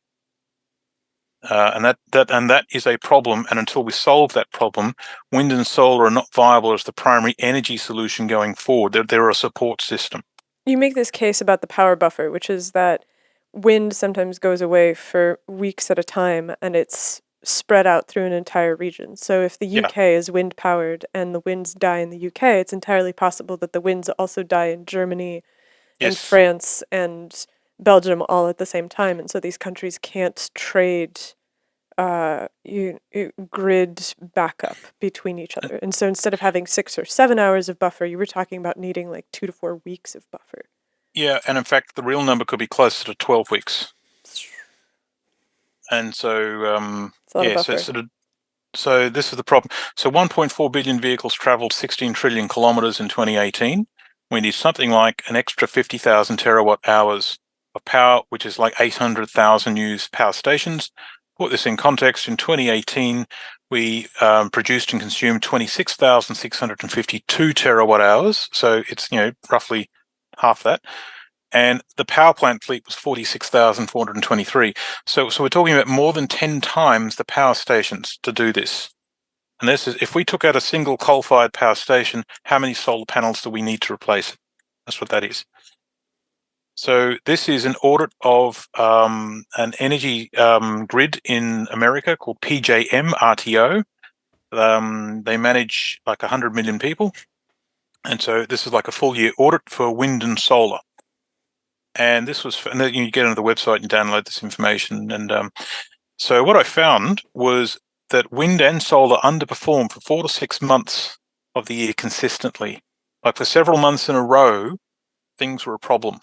Like we were below par, and they were at different times, like seasonally different times. Like winter, when you really want to spend a lot of power heating buildings, you've got very poor solar performance.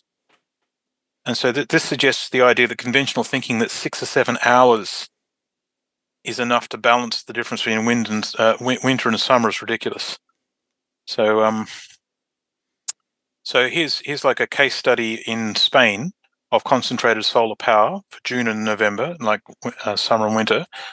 If this was a standalone system, it would be 670 megawatts, and you would need the dark orange things on the graph here is from storage. So for the month of November alone, they would need 16 days of buffer capacity, and they'd need to store it for about 4 to 6 months. Right. So this is it's a lot of flywheels. Right. So yeah, well, flywheels have their place. They all have their place, but we don't have the ability to store such a lot of power for such a long period of time. Like, can you have a flywheel spinning and keep that power for 6 months and come back in 6 months and have that power still accessible? Right, so the second system, now that we know how much extra power we need, how many physical units, how much steel, hydrogen, ammonia production annually, what's the metal content of each wind turbine and solar panel and what have you, what battery capacity needs to be operating, what is the market share of the different battery chemistries that's possibly going to happen in 2050? And what's the metal content of each chemistry? So that gets us to the total metal quantity required.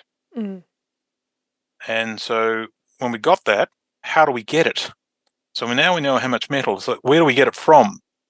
Can recycling deliver? And can the existing mining industry deliver? The answer is no.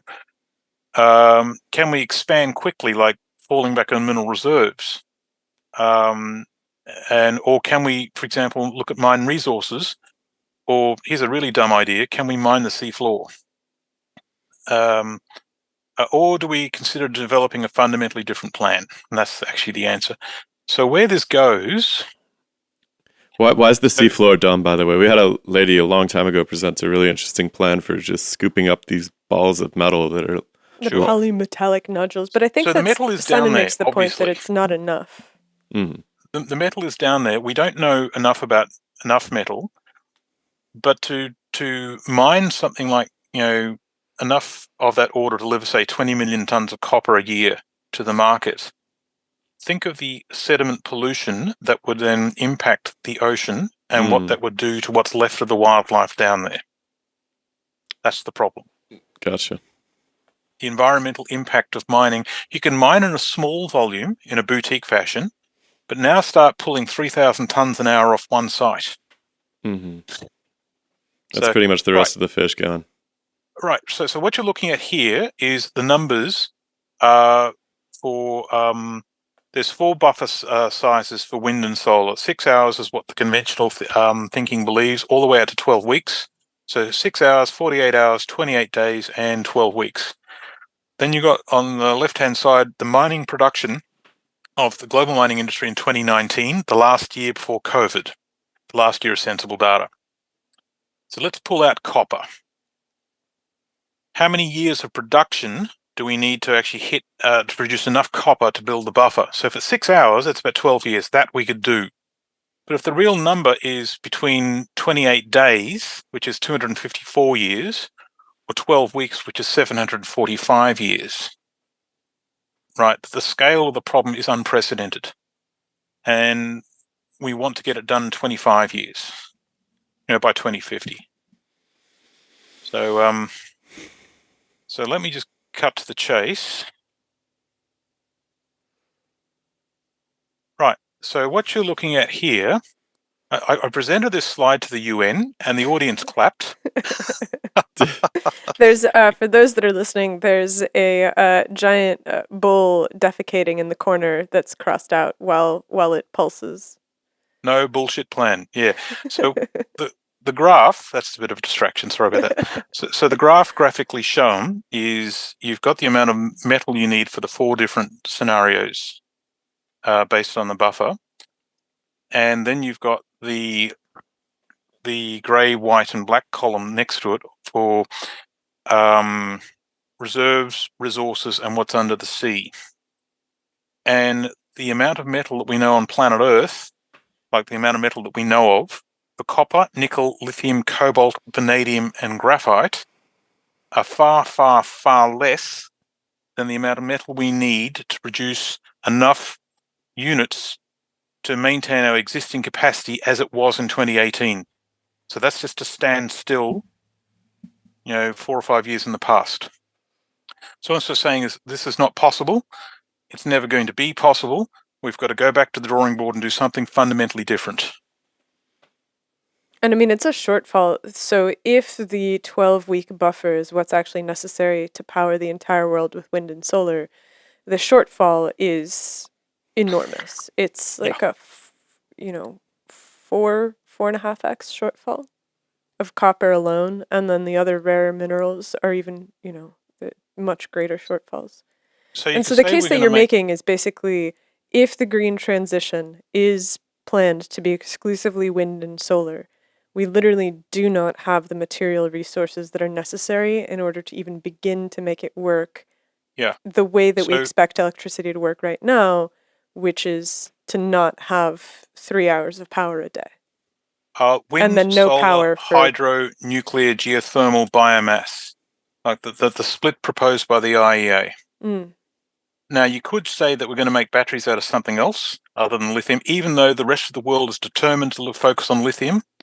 They refuse to look at anything else. You can make them out of sodium or the fluoride in your toothpaste, but each of those batteries will still need copper, probably nickel, probably graphite.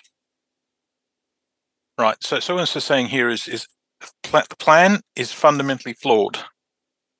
Go back to the drawing board. Do something else. So that's the. So now we can talk about what else we can do.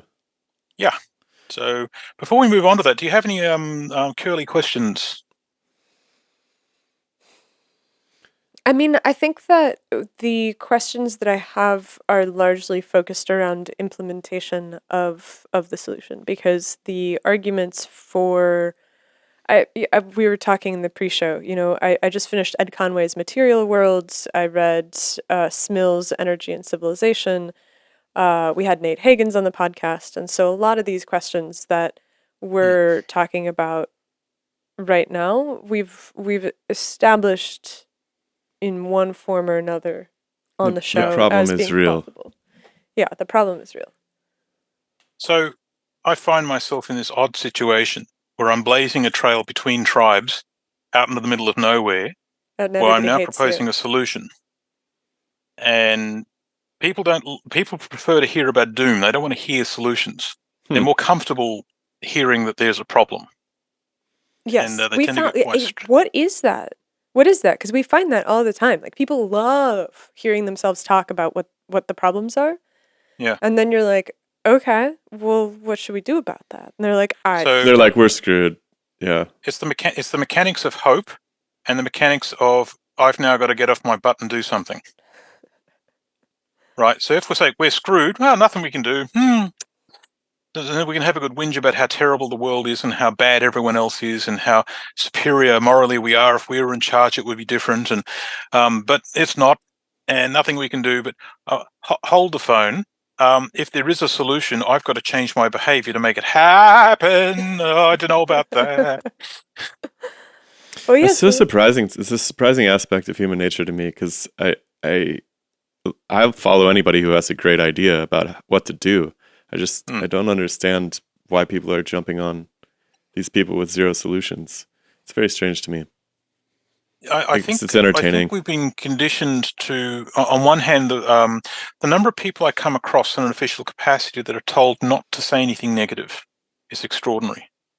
Like they're told not to say anything that might impact the economy or jobs. Yeah. Yeah, so we have a serious problem. It needs work. Oh, no, don't say that. So now we've got a situation where we're right up against the point where we can't ignore the problem. Our existing set of problem solving won't work. And we've now got to sort of come up with something else in a knee-jerk fashion kind of way while pointing the finger at someone else and saying, yeah, it's his fault. Yeah. Okay. Guys, this is why aliens don't talk to us. It might very well be true. But so let's dig into it. I mean, do you want to take a quick bathroom break first? I guess we've done we're at like an hour 45, so maybe we can take a quick break, stretch, 10 and minutes? then the back we'll deal with the solution set. Okay, Doki. So we're ready to go for that.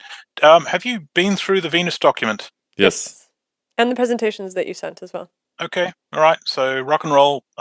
Purple transition will probably take about 10, 15 minutes, and then we can get to Venus. Hey, really quick interruption. If you are watching this podcast and you enjoy what we do, consider coming over to patreon.com to support the podcast. In return, you get both episodes early, you get to join our weekly patron chat, which is one of the best places on the internet, and you get to have the smug feeling of self-satisfaction that you have supported a project that you truly believe in. So come over to patreon.com/demystifysci, and we'll see you there. The first person that we've talked to who's working on these sorts of peak oil-related questions that hasn't had a minor heart attack when we mention the possibility of abiotic oil production, which I think is very interesting. Yes. Well, here's the problem. Most of the stuff I work on involves a bar fight of some sort, and you learn very quickly that if you're not, one of the things that are very apparent to me is how emotional humans are and how we're belief-based. And we've turned into this thing at the moment, we can't have a discussion anymore. And we're not very open-minded, and we're aggressive as hell. Like, we can't disagree on anything. No. If you say something I disagree with, I've got to come after you and I've got to beat you into submission and indoctrinate you to believe what I believe. That's kind of the mentality. And I go, if we're going to have a chance of getting through this, we have to be open-minded. And so for years, I've been trying to actually sort of look at that. And I've had the luxury of looking at this for, 20, 30 years. And so in the beginning, I was still trying to get my head around it. And all the way along, I said, what do I do? And I noticed a pattern. And in fact, you see it on almost every single message board with every single one of these issues. That when you raise an idea, people don't work the idea, they attack the person. And if this was in a professional context, like at a conference or something, it would be considered extraordinarily rude.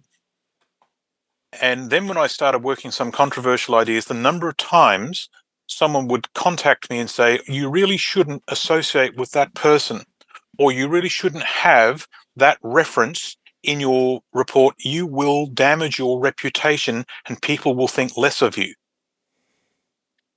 And my immediate response was, you can kiss my hairy ass. We cannot be this way if we don't have our arms around the problem, let alone the solution. Because if we don't, it's, we're back to freeze to death in the dark or give war a chance. Do you think that in ancient times or at some point in the history of humanity, it's been better than it is now? with Oh, yeah. respect to dialogue and things like this? You know the phrase, everyone's got a plan till you get punched in the face? No, that's not the quote. Um, if I if like that. dueling was allowed, people would be a whole lot more polite. That's probably true. Right. Bring back So dueling. we're in. Make dueling great again. So back there was a time when someone would put forward a controversial idea, and if someone was rude to that person, it would escalate into a physical confrontation right there and then. And so people didn't do that so much, especially when the idea could be something like they could save someone's life. Whereas we are all sitting behind computer screens now, and we've become very brave as armchair warriors. And we've been completely disconnected from the reality of our lives, but also the ideas that we propose. And the past certainly wasn't perfect, and it certainly had a lot of things that we can do well without, famine, war, and all that sort of stuff. But there were periods in history when we were a whole lot more agreeable to looking at new ideas. There's also been really dark patches, like a lot of our religious administrations have really stamped out any sort of freedom of thought. Like if you were to go to modern China, for example, you'll find that a lot of the people there are reluctant to show any sign of innovation and individualization, but based on what the people around them might think, because of the way that society runs. So we're not perfect. I don't think you have to go all the way to China to see that. No, you don't. But that's one example that you could say, yeah, that happens. Like we've got cancel culture right here. I mean, I'm starting to notice this other element too, where I think people are, particularly with the rise of YouTube and podcasts, people get really comfortable with talking to their audience alone, right? This isn't any revelation or anything, but I've noticed that some of the real intellectual leaders, people we've even had on our podcast, they're not really comfortable with conflict or being, disagreed with, and I don't think their audiences enjoy it either. And so it's much more comfortable for people to just tune into a channel that speaks only one perspective than something that's actually bringing opposing perspectives together. It's just people are uncomfortable with conflict. Yeah. So, but a lot of my work is around the phrase, the emperor has no clothes. Now, the most hostile audience I've ever presented to was back in 2009 when I presented the idea that there might be a peak mining. As in, rates of mining will get to a certain point and then they'll decrease based on energy and our reliance on fossil fuels. And at the time there was no visible solution on the other side of that. And so telling the corporate mining industry that was rather challenging. And so that we had a very sort of rough king of the mountain defense of whether the data was real or not. And in the end, they said, we agree that the data you're using is blue chip, as in it's our data. So you may well be right, but we will never speak of this again. Is that because of the short tenure of the executive class of corporations? No. So I've come. Because you would think they'd want to make it better, right? They'd want to jump on the next technology so they could profit in the long run. Yeah, sure. But before they get to that thought, they've got the idea that the world works in a perception of the short-term market. What's the next financial quarter? What's the bottom line? They're not there to make money 30 years from now. They're there to make money for their bonus. That's kind of what I'm pointing at, is like they won't even be around 30 years. Like they're going to retire to some beach house long before the consequences of their actions add up over 30 years. So if what I said was so structurally devastating to their bonus, their annual bonus, their share price could go down if my stuff was actually believed by their stakeholders. Mm-hmm. Shoot that man in the head immediately. So Yeah, well, that's the financial network effect, which is that if everything is tied to shareholder performance and you start talking about, hey, this is a party that can't continue and there's reason to be worried, that's a conversation that cannot be had in public because vast sums of money Yeah, so depend on you what's not the way saying around that about kind of short-sightedness? Like, is there a financial structure that doesn't involve short-sighted decision making? So I have actually sort of dreamed up this idea, but it involves, instead of trying to actually change an existing system, it's like trying to convince a crack addict to kick the habit when they don't have to, or you don't have to, so I'm not going to do it. Round up a small number of like-minded individuals, disappear over the horizon, build a settlement around a new series of paradigms, experiment with different ones, come back in 10 years with a different kind of prospect, and we'll do business, and we'll see who prospers. That's the solution now. And this is, would you say this has been tried out with these special economic zones and so forth?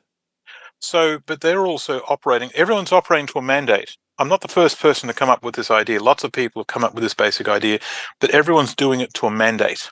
Okay. Or a paradigm or a philosophy. We're all trying to hit a particular target. And so everyone has done that. Like one of the people you could interview would be Steve Keen. We've had him on several times. He's a good guy. So he's got the basic idea that the current economic system is fundamentally flawed and theory based. Right. So if you were to replace that, right, I'm going after heavy industry. What's our energy? What's our raw materials? What do we do with them? Now, these things are not sexy. You know, they're not nanotechnology. They're not biotech. They're not astrophysics. They're not, so which is probably why no one's really played with them before. I'm going after a paradigm that would actually look at that level and then found our economics on that level of reality, interface directly with the natural environment in a responsible manner, and on those foundations build a new society. So that structure has to be put in place first, and then we look at the layers after of, what economic system would work here. All right, so let's peel back the layers of that new paradigm then. All right. So, if I may share. Please. Are you seeing? Yep, let's full screen it. Yep. The black screen of death. All right. So what's happening? Fossil fuels are going. We know that. And the green transition faces serious bottlenecks that are resource-based, but also technology-based. Even if we successfully deployed the green transition, it may not be strong enough in terms of capability to replace fossil fuels. And given that, what might work? And I put together a system I call the purple transition. The green transition won't work, but the purple transition might. Why purple? It's my wife's favorite color. Right, so what are we trying to do? We want electricity generation. We want transport, and we want manufacture. We want reliable and consistently stable power generation in all geographical locations, preferably in concentrated form in all weathers. And we want a low materials footprint, a long working life for each unit, and each unit's designed to be recycled, so when it does wear out, we can actually recycle those resources.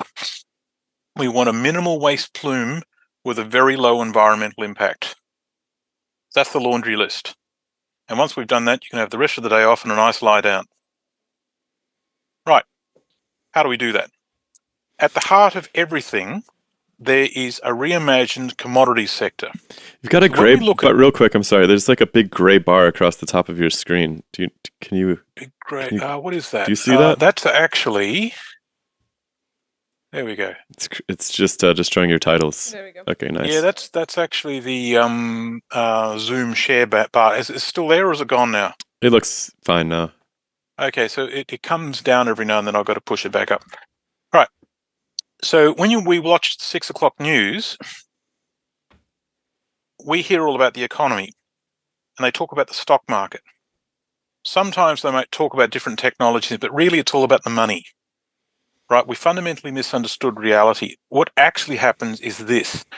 When we're talking about money, we're actually talking about a physical system that involves energy, the mineral raw material that's behind that, like is it oil, gas, and coal? Is it copper ore? Is it some sort of raw material? Then you've got the technology to harvest that raw material and consume that energy, and the technology to apply the raw materials in an outcome that's useful to us. And then you've got the economics. And the economics is a decision-making system of who owns what and who does what. You cannot consider one without considering the other three. They're all connected in a system. And it's recognized that all four things are harvesting raw material feedstock from the planetary environment. And that's how we really are. And any new system will have to honor that. And our relationship with all four aspects and the planetary environment is changing right now, and for the last 18 years. Right, so we've got, actually, let's skip past this. Don't need this anymore. This is the map of what's not working. And one reason or another, all our systems are breaking apart. So the purple transition, what I call the purple transition, we've got the reimagined commodities sector. And I call it the resource balanced economy. This is what the circular economy should evolve into. It's a series of systems-based things. It was originally conceived by Jacques Fresco in the Venus Project. He called it the resource-based economy. I've added an energy term to everything, so it's now the resource-balanced economy.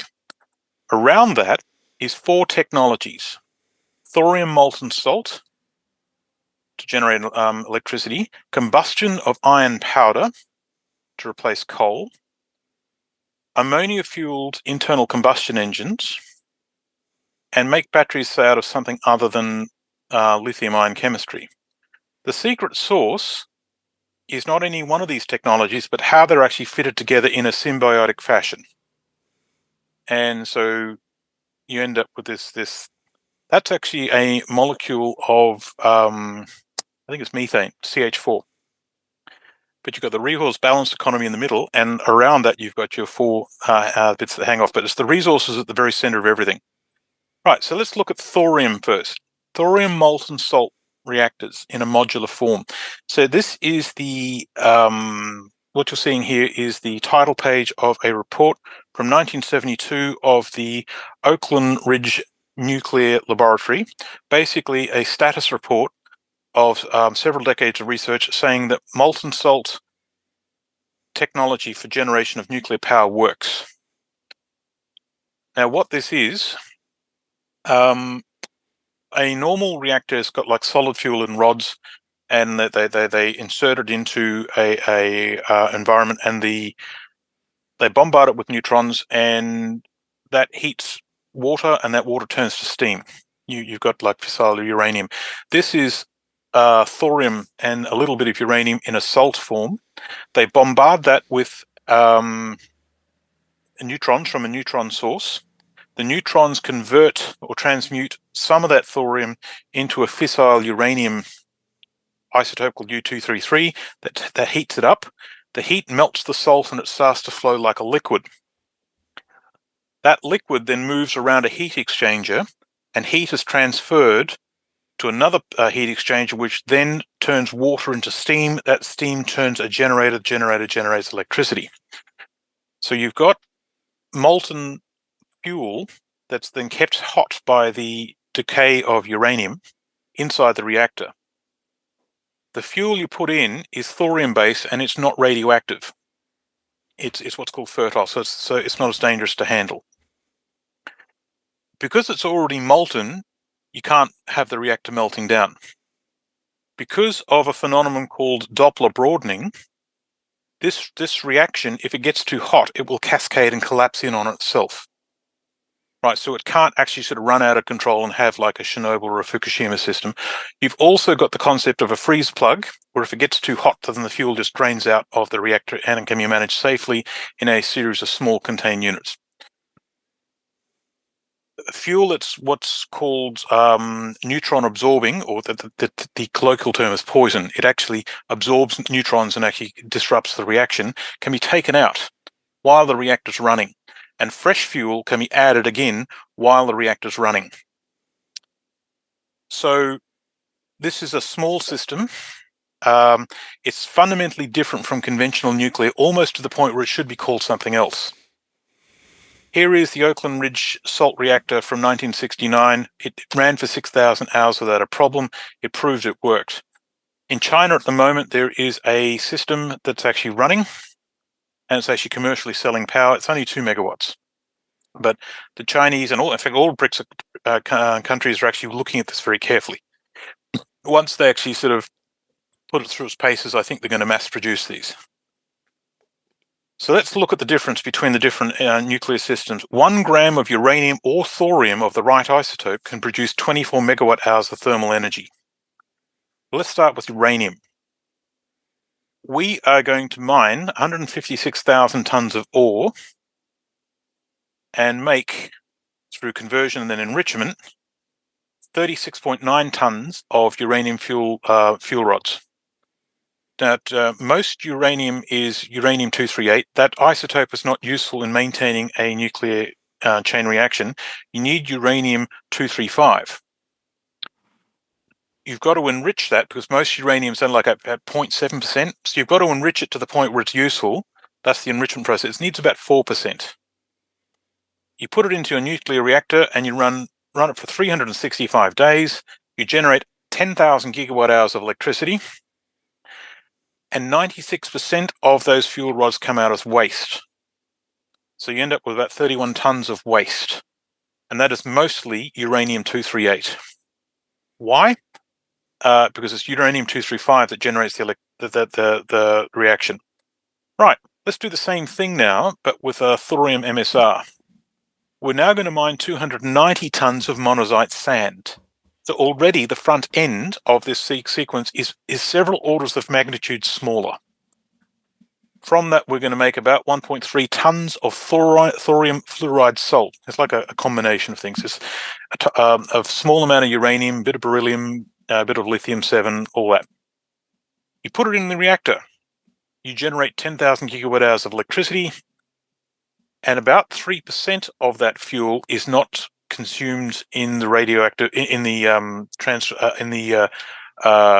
transmutation cycle. It's about 48 kilograms. So 48 kilograms versus 31 tons. Some of that can be recycled into the medical isotope industry. Now, what's interesting is the complexity of these systems. You need to actually sort of have the complexity, the equivalent of running a medical isotope lab in a hospital.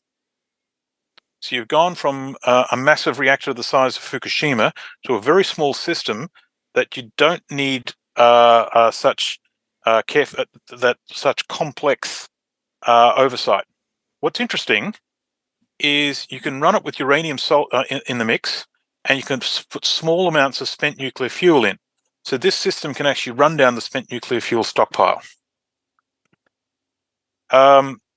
There are several groups looking at this. This is one. Copenhagen Atomics in Copenhagen are actually doing this. This is their system. So they've got what's called the onion core.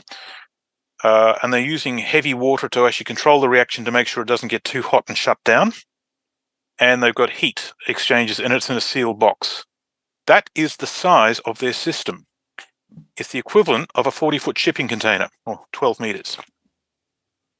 I actually went to their factory. Here is a picture of me wearing a tie for the first time in 25 years.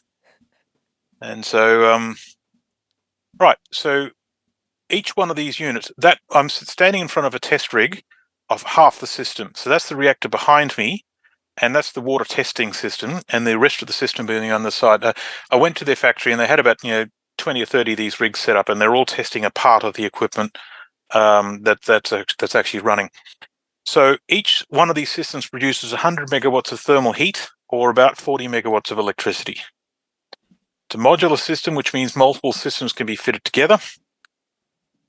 And they plan to sell the electricity at about 2 cents a kilowatt hour, which is very, very cheap.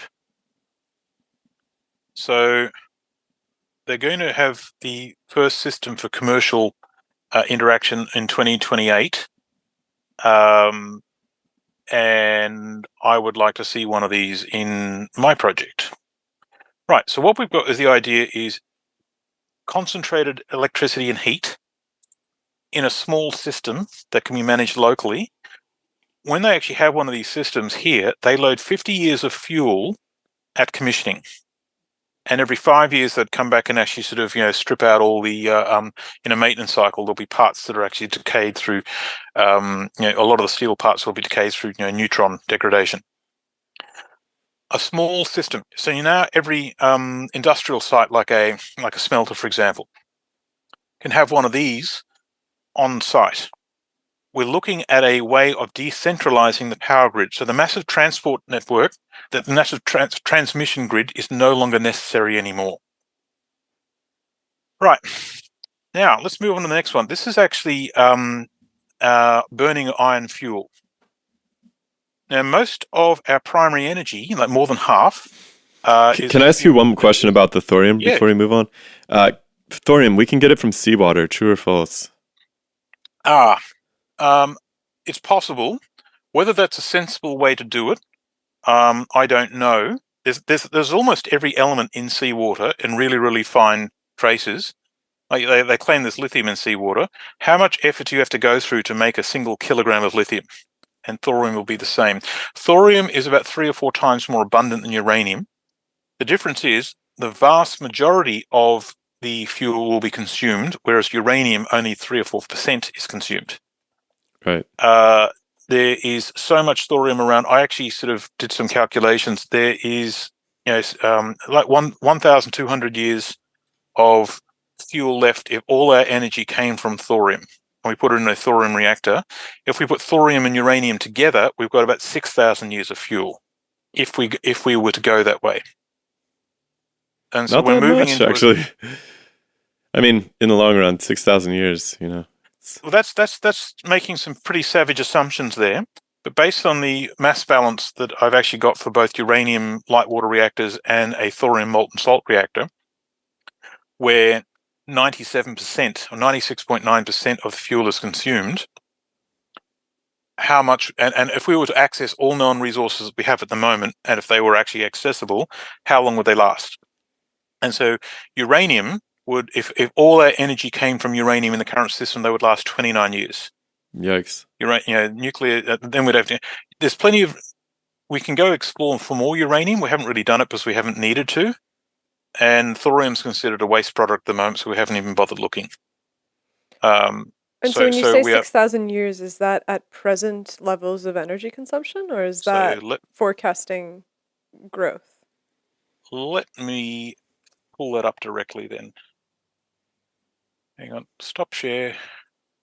This is actually the document I sent you earlier, which is actually the thorium appendices. Let me just navigate to it.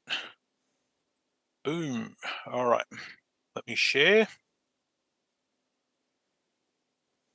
You're looking inside my brain at the moment. It's a bit... All right. So this is...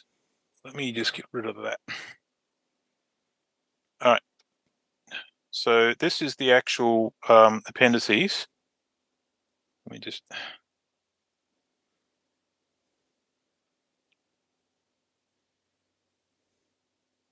So that's your basic system, how it works. You've seen some of this already. This is an unrelated question. How difficult was it to learn Finnish? I see that your program's in Finnish.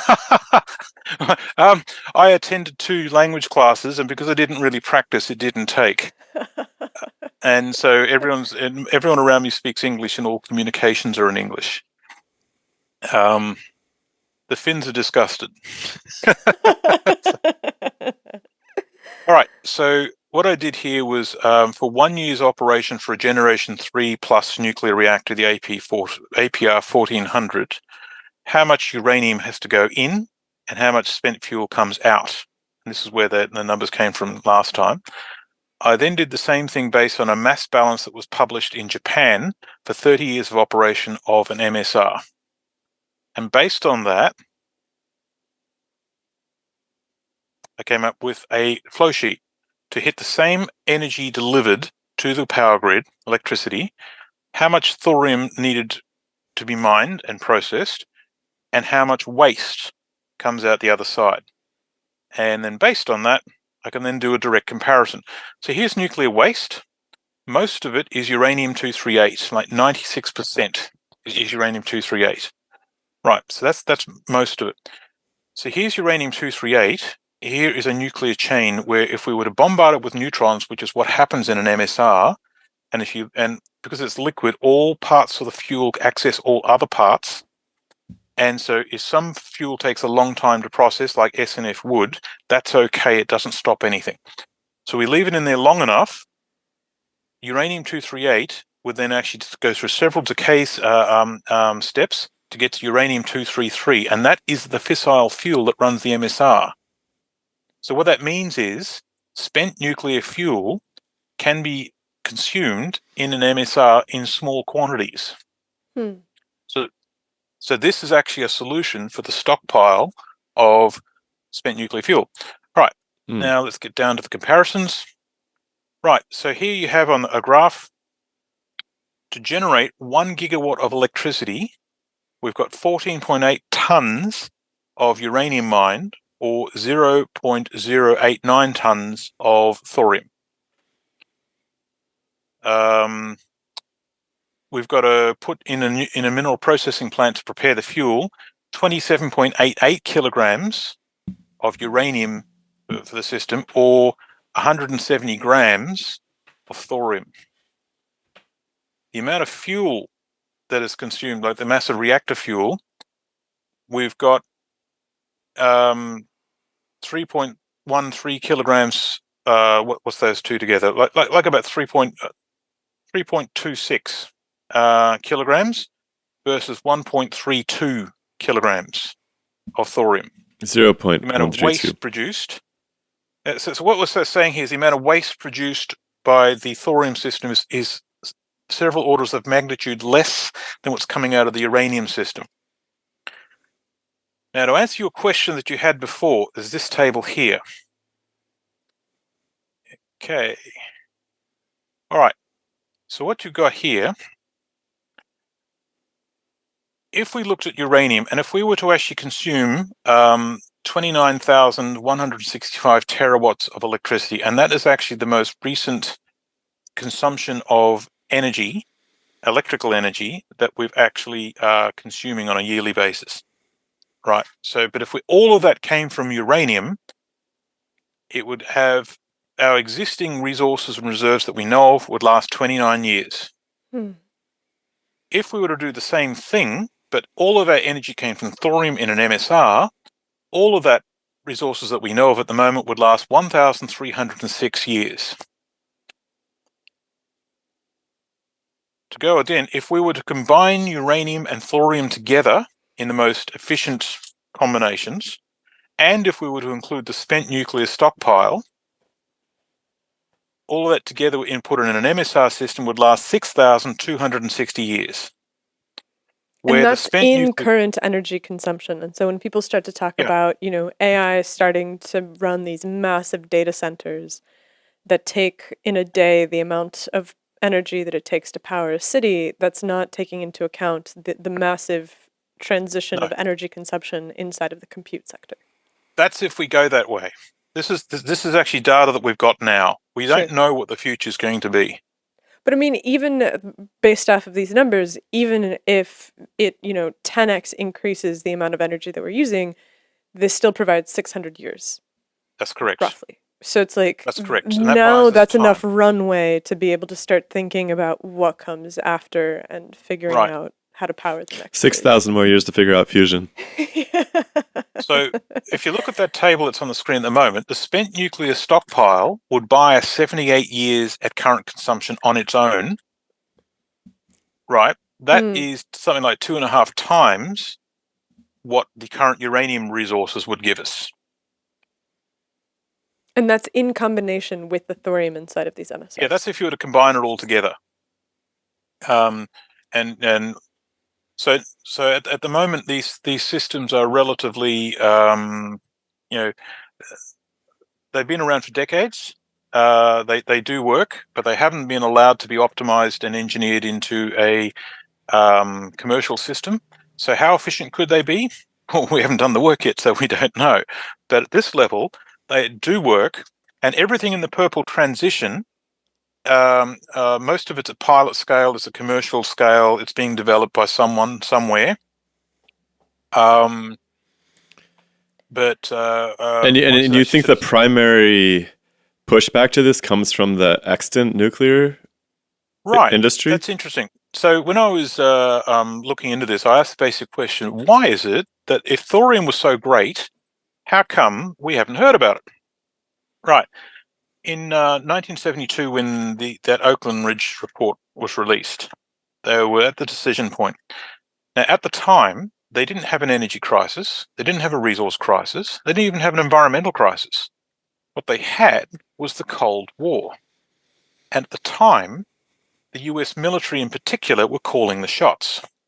And what they wanted was a uranium-based civilian nuclear power plant fleet that could be used to camouflage the production of nuclear weapons. Shut that uranium system down and nuclear weapons will be fully exposed. So all you got to do is come up with a thorium weapon and you've got your market.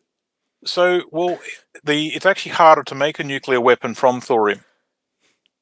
There are more steps involved. It's militarily uninteresting. And if you're going to do that, you should use uranium or plutonium instead. Right, so this is the problem. And the other problem is thorium is such a different system, it's so much smaller, whereas uranium is so much larger and it's very complicated. Therefore, much more money can be made. Now, at the time, the US President, Richard Nixon, wanted employment. And he wanted employment for California.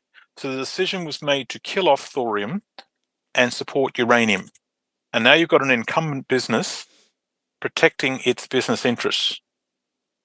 Now, I'm also seeing this on the activist front as well, because the conventional groups that say, we should go into nuclear, like Finland's nuclear.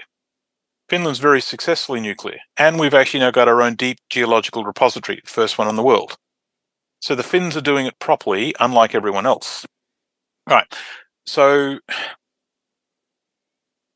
when I was sort of, when you actually sort of meet in the Western world in particular, when the people who are campaigning to say, let's do nuclear, they don't want to hear about thorium. Their hobby horse is uranium-based system. It's weird. It's another tribe. And so now we're back to the idea of belief. Is the Copenhagen project using the uranium thorium, or is it pure thorium reactors that they're running? So they make a fuel that is like about it's mostly a fluoride salt with lithium in it, and it's mostly thorium with a bit of uranium in it. We're talking about like 4 or 5% uranium. And they'll actually sort of have like a layered structure, like a blanket of thorium around the reactor, and the stray neutrons that come out are actually converting that thorium into uranium. So it's a hybrid system that is majority thorium. And other groups like Seaborg and Thorcon, they've also got their own approach that's a combination of the two. The most efficient way would be to actually use them together. But thorium is a much it's fertile. It's not radioactive. So the hazards of handling thorium are very different to handling yellow cake uranium. And all the conversions happen inside the reactor in a sealed unit. And it stays there till it's not radioactive anymore. And it's a fundamentally different footprint and a different system. And so for the Copenhagen project, you say that they have this core of uranium that's surrounded by thorium.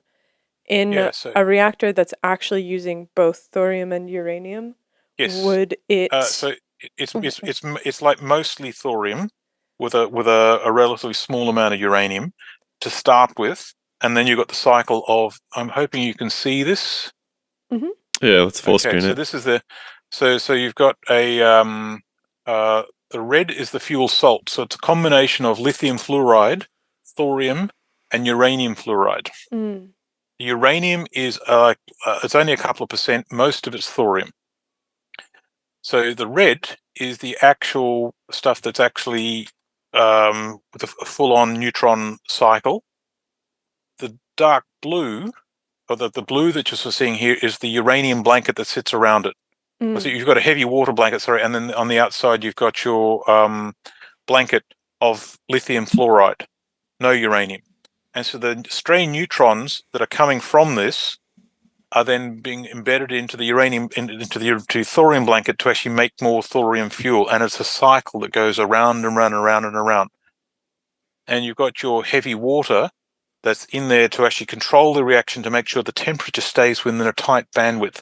Because if the temperature goes too high, the neutron reaction collapses and the whole thing stops. Mm.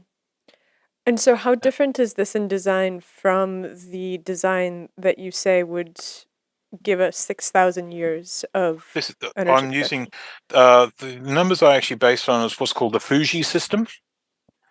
That was developed in Japan. This is actually a more efficient version than that.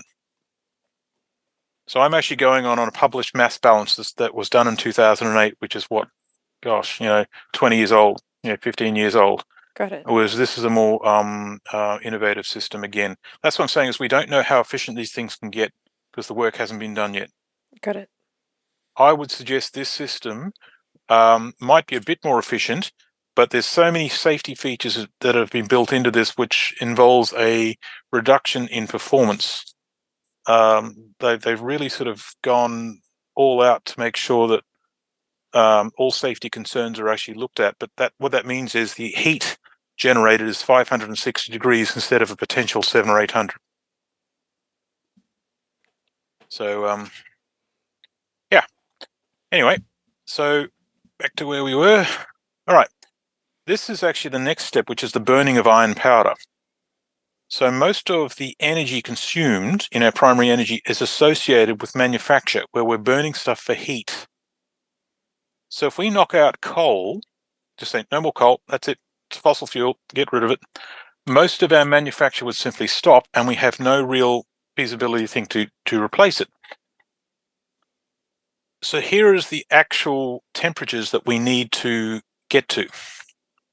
So when things like, ore smelting requires up to 1600 degrees Celsius.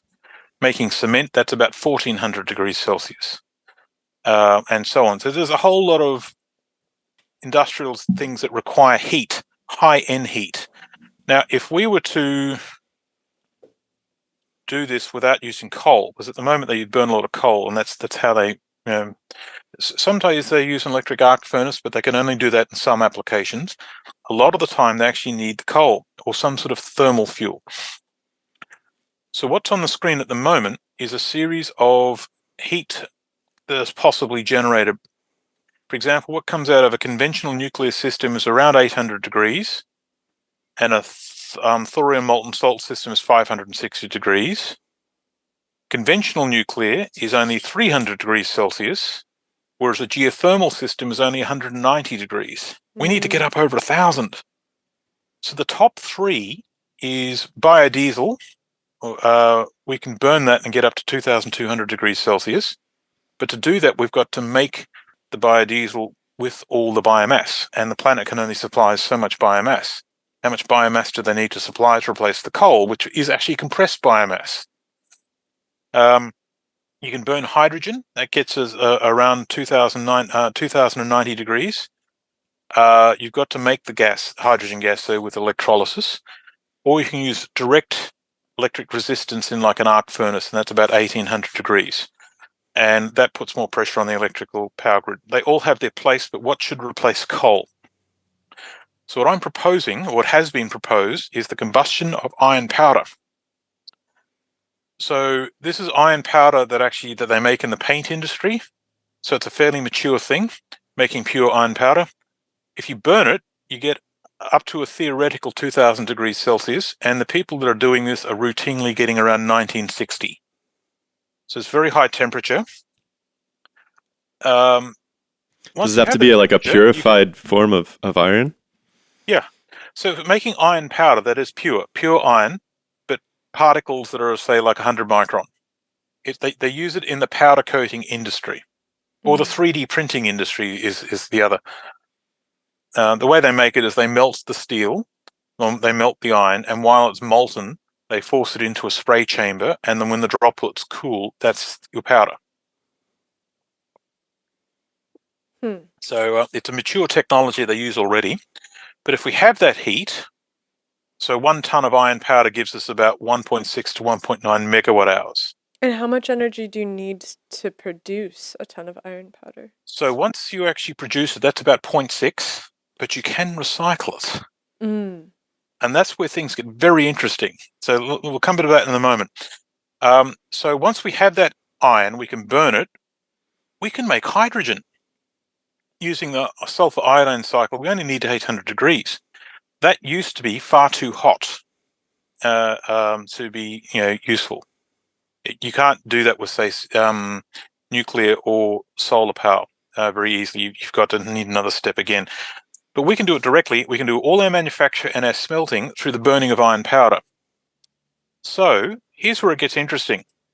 Take the powder, burn it in an iron furnace. It doesn't disappear. It turns to rust.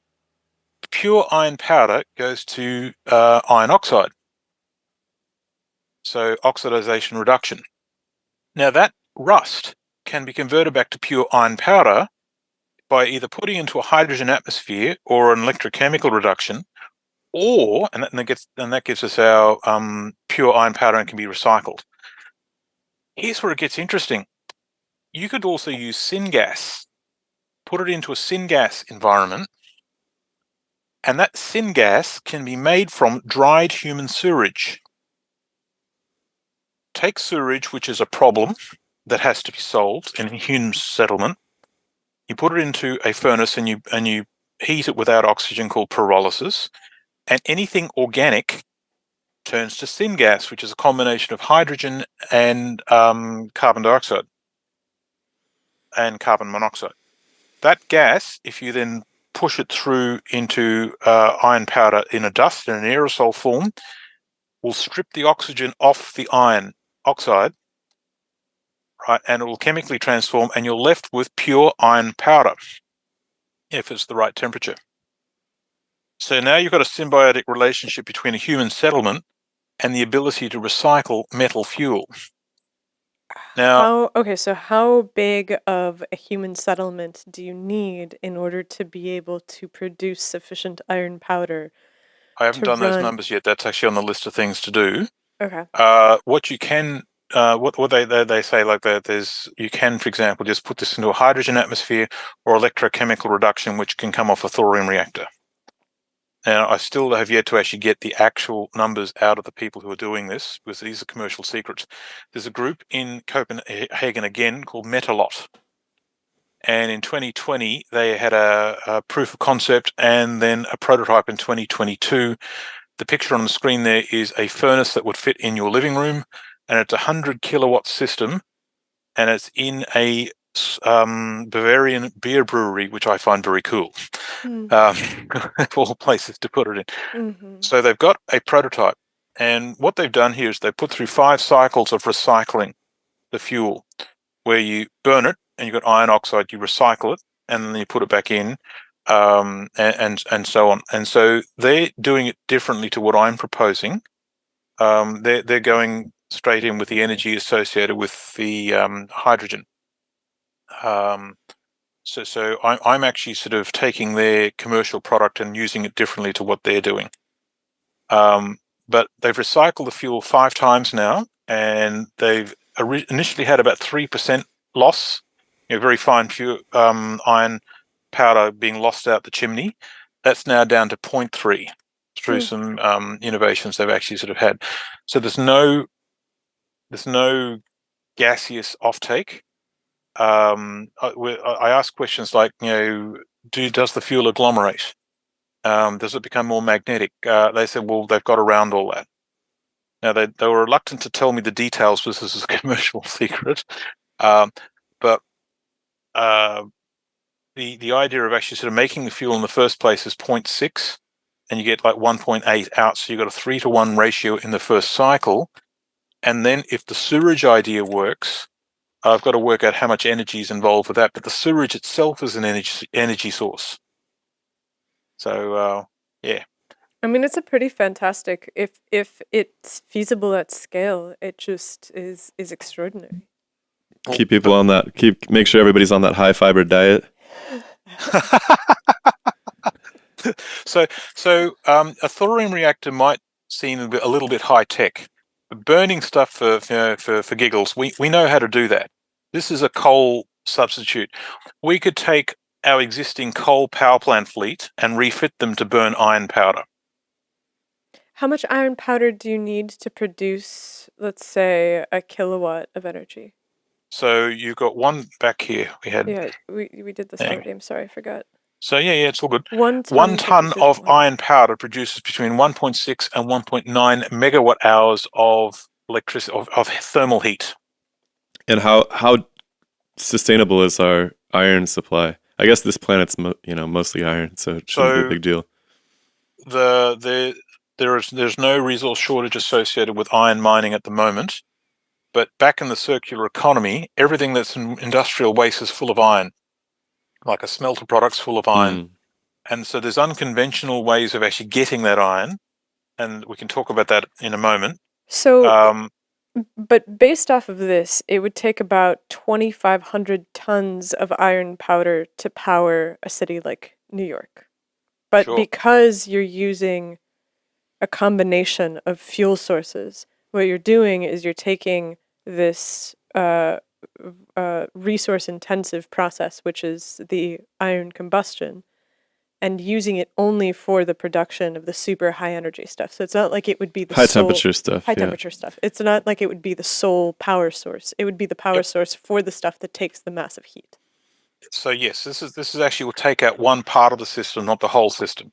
Which is really critical, because one of the talking points of people who are opposed to a lot of these energy transformations is that, well, you still need to burn coal for making components for the nuclear system or whatever it is, your green technology.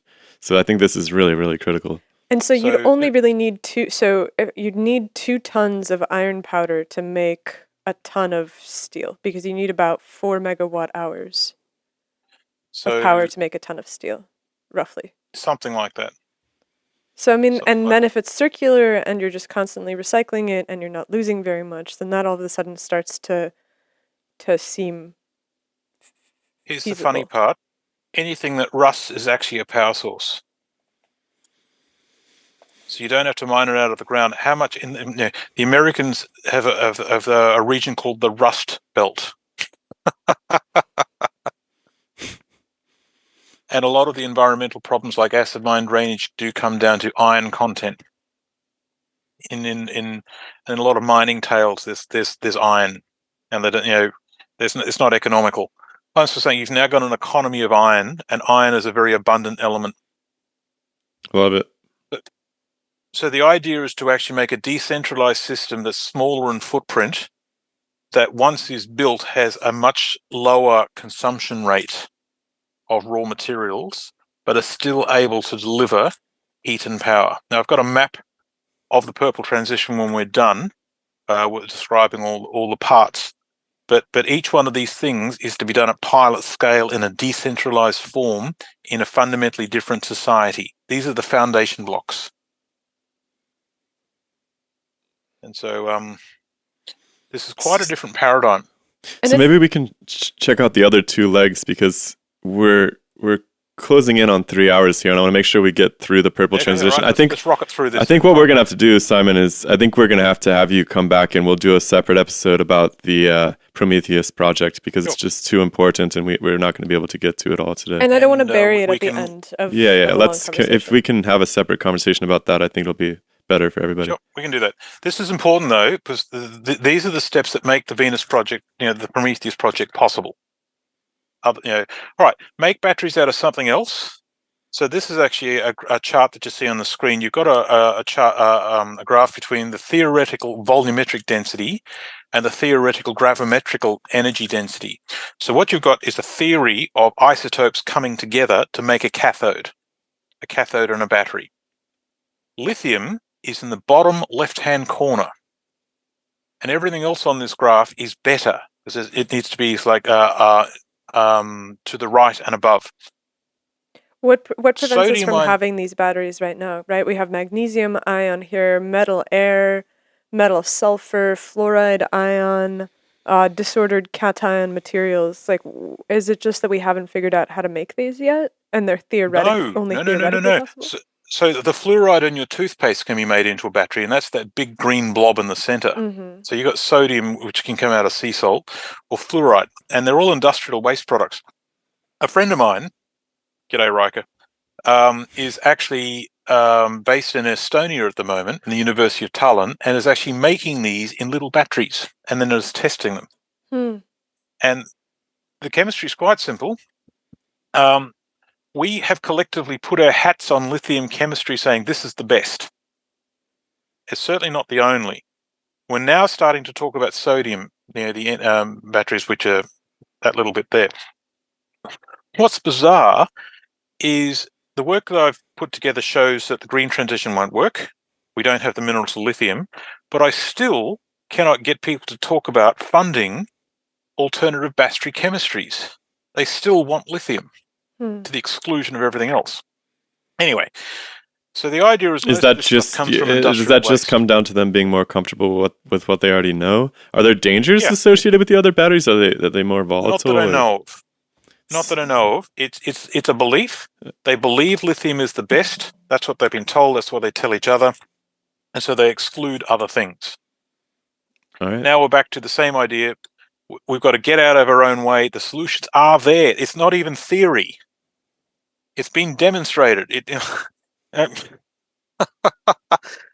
So most of these things can be sort of found all over the place, especially in industrial waste.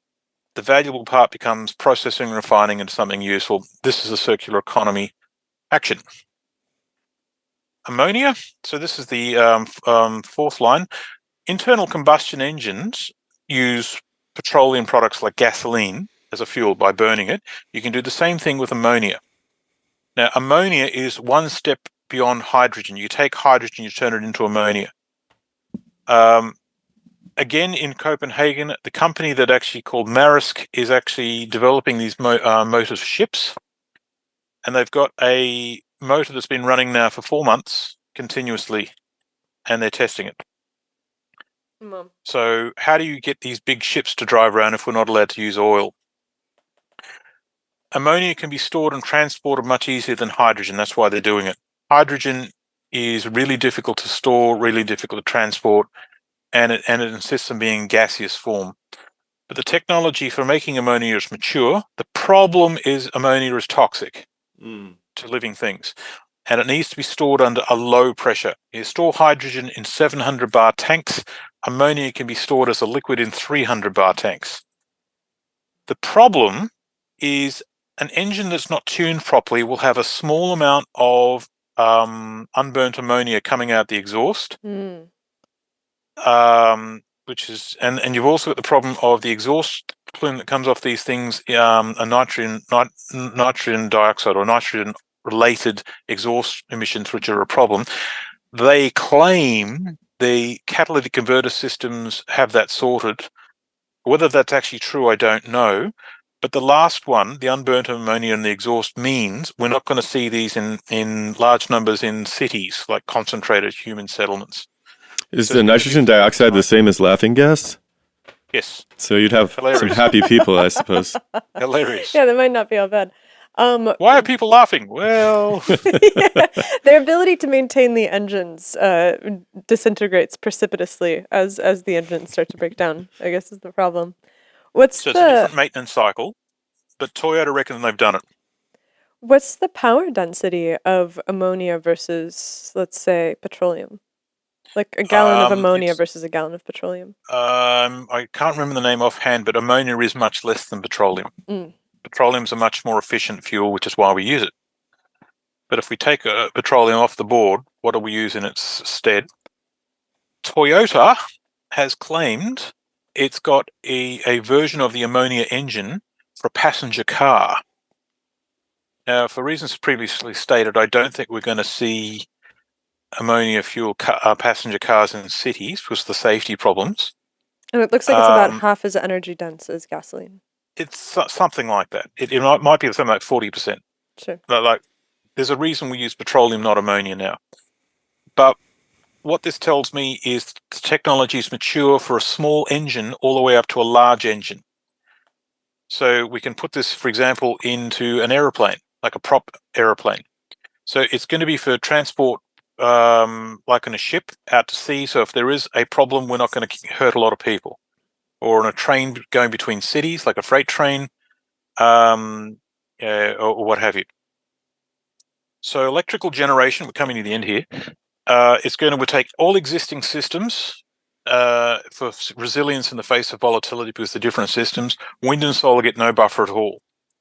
We're going to use the existing nuclear power plant fleet to project power over the grid while we still have it, and that'll present spent nuclear fuel. But over time, we're going to have a decentralized heat and electrical power production system through the, molten salt systems.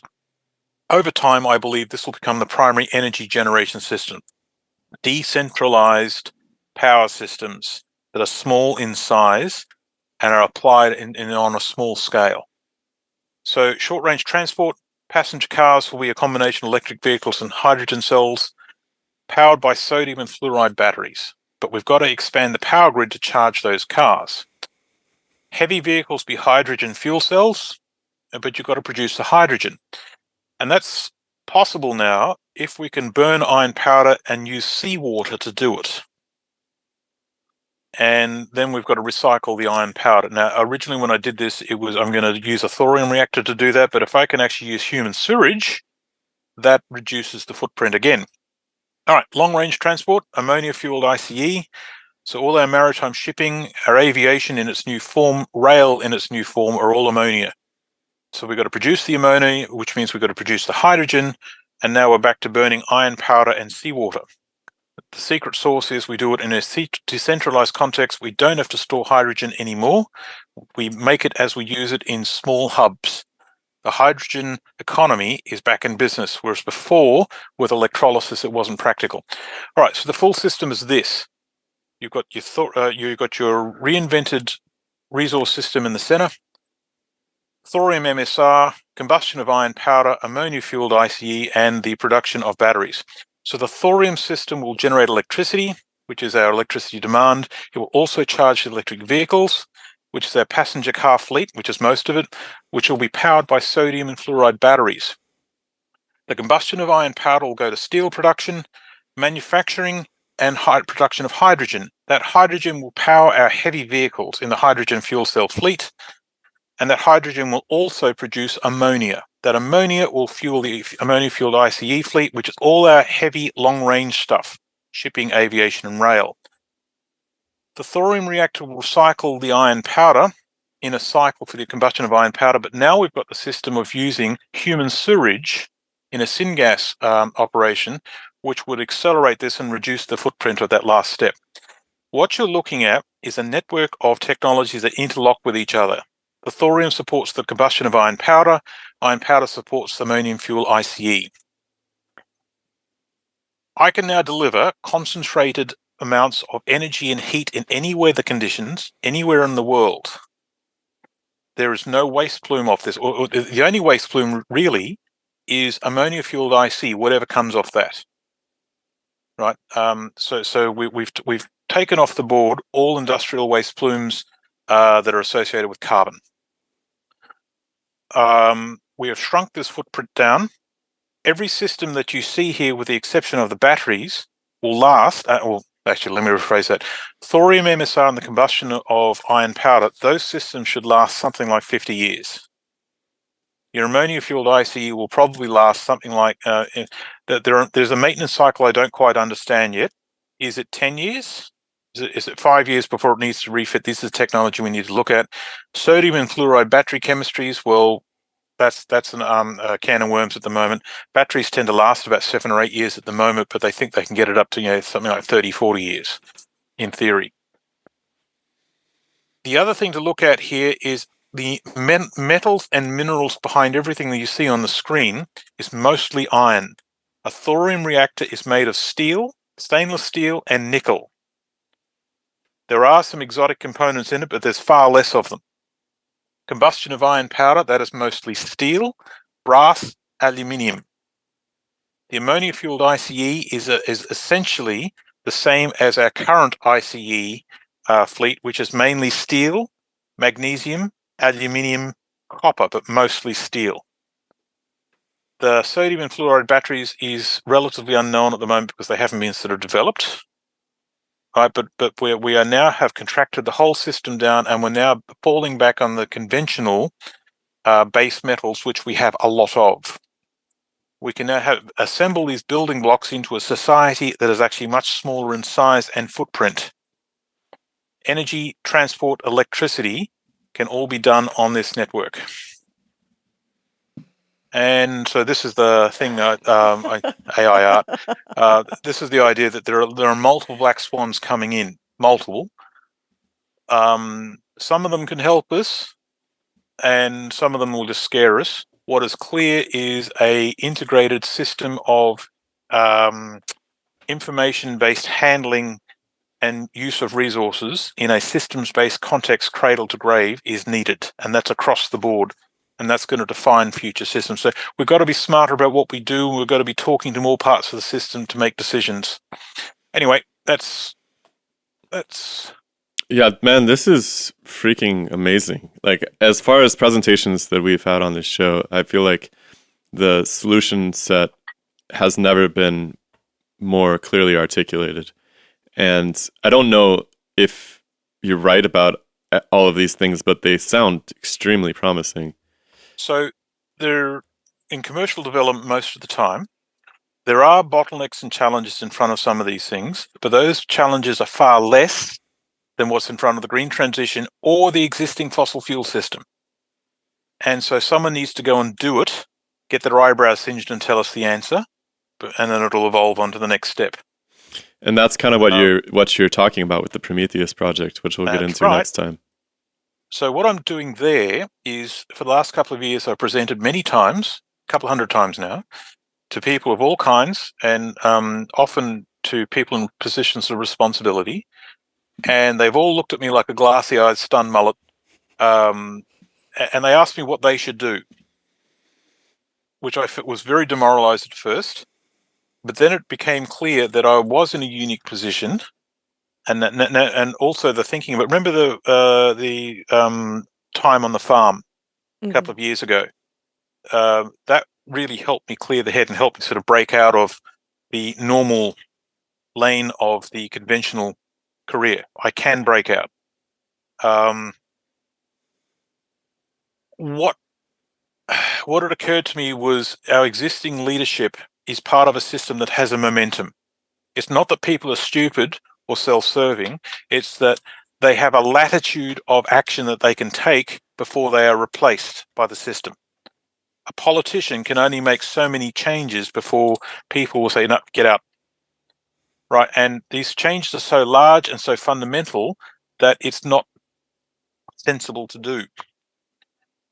Right, so what has to happen has to be outside the existing system, outside the Western world.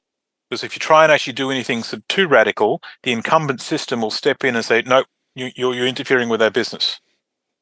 Right, well, I've seen that many times now. So existing leadership, existing systems, it's got to be somewhere else. And instead of actually adjusting an existing system, it's actually easier to go to a clean greenfield circumstance and start again, and start small and build up from a small phase. And the idea is to set off a chain reaction. And because you're starting, you've got to build everything from scratch. What you build can be looked at. Because what you build, what architecture, how does it come together? Is building a conventional system that different from building an unconventional system? No, not really, in terms of effort. The question is, will it work?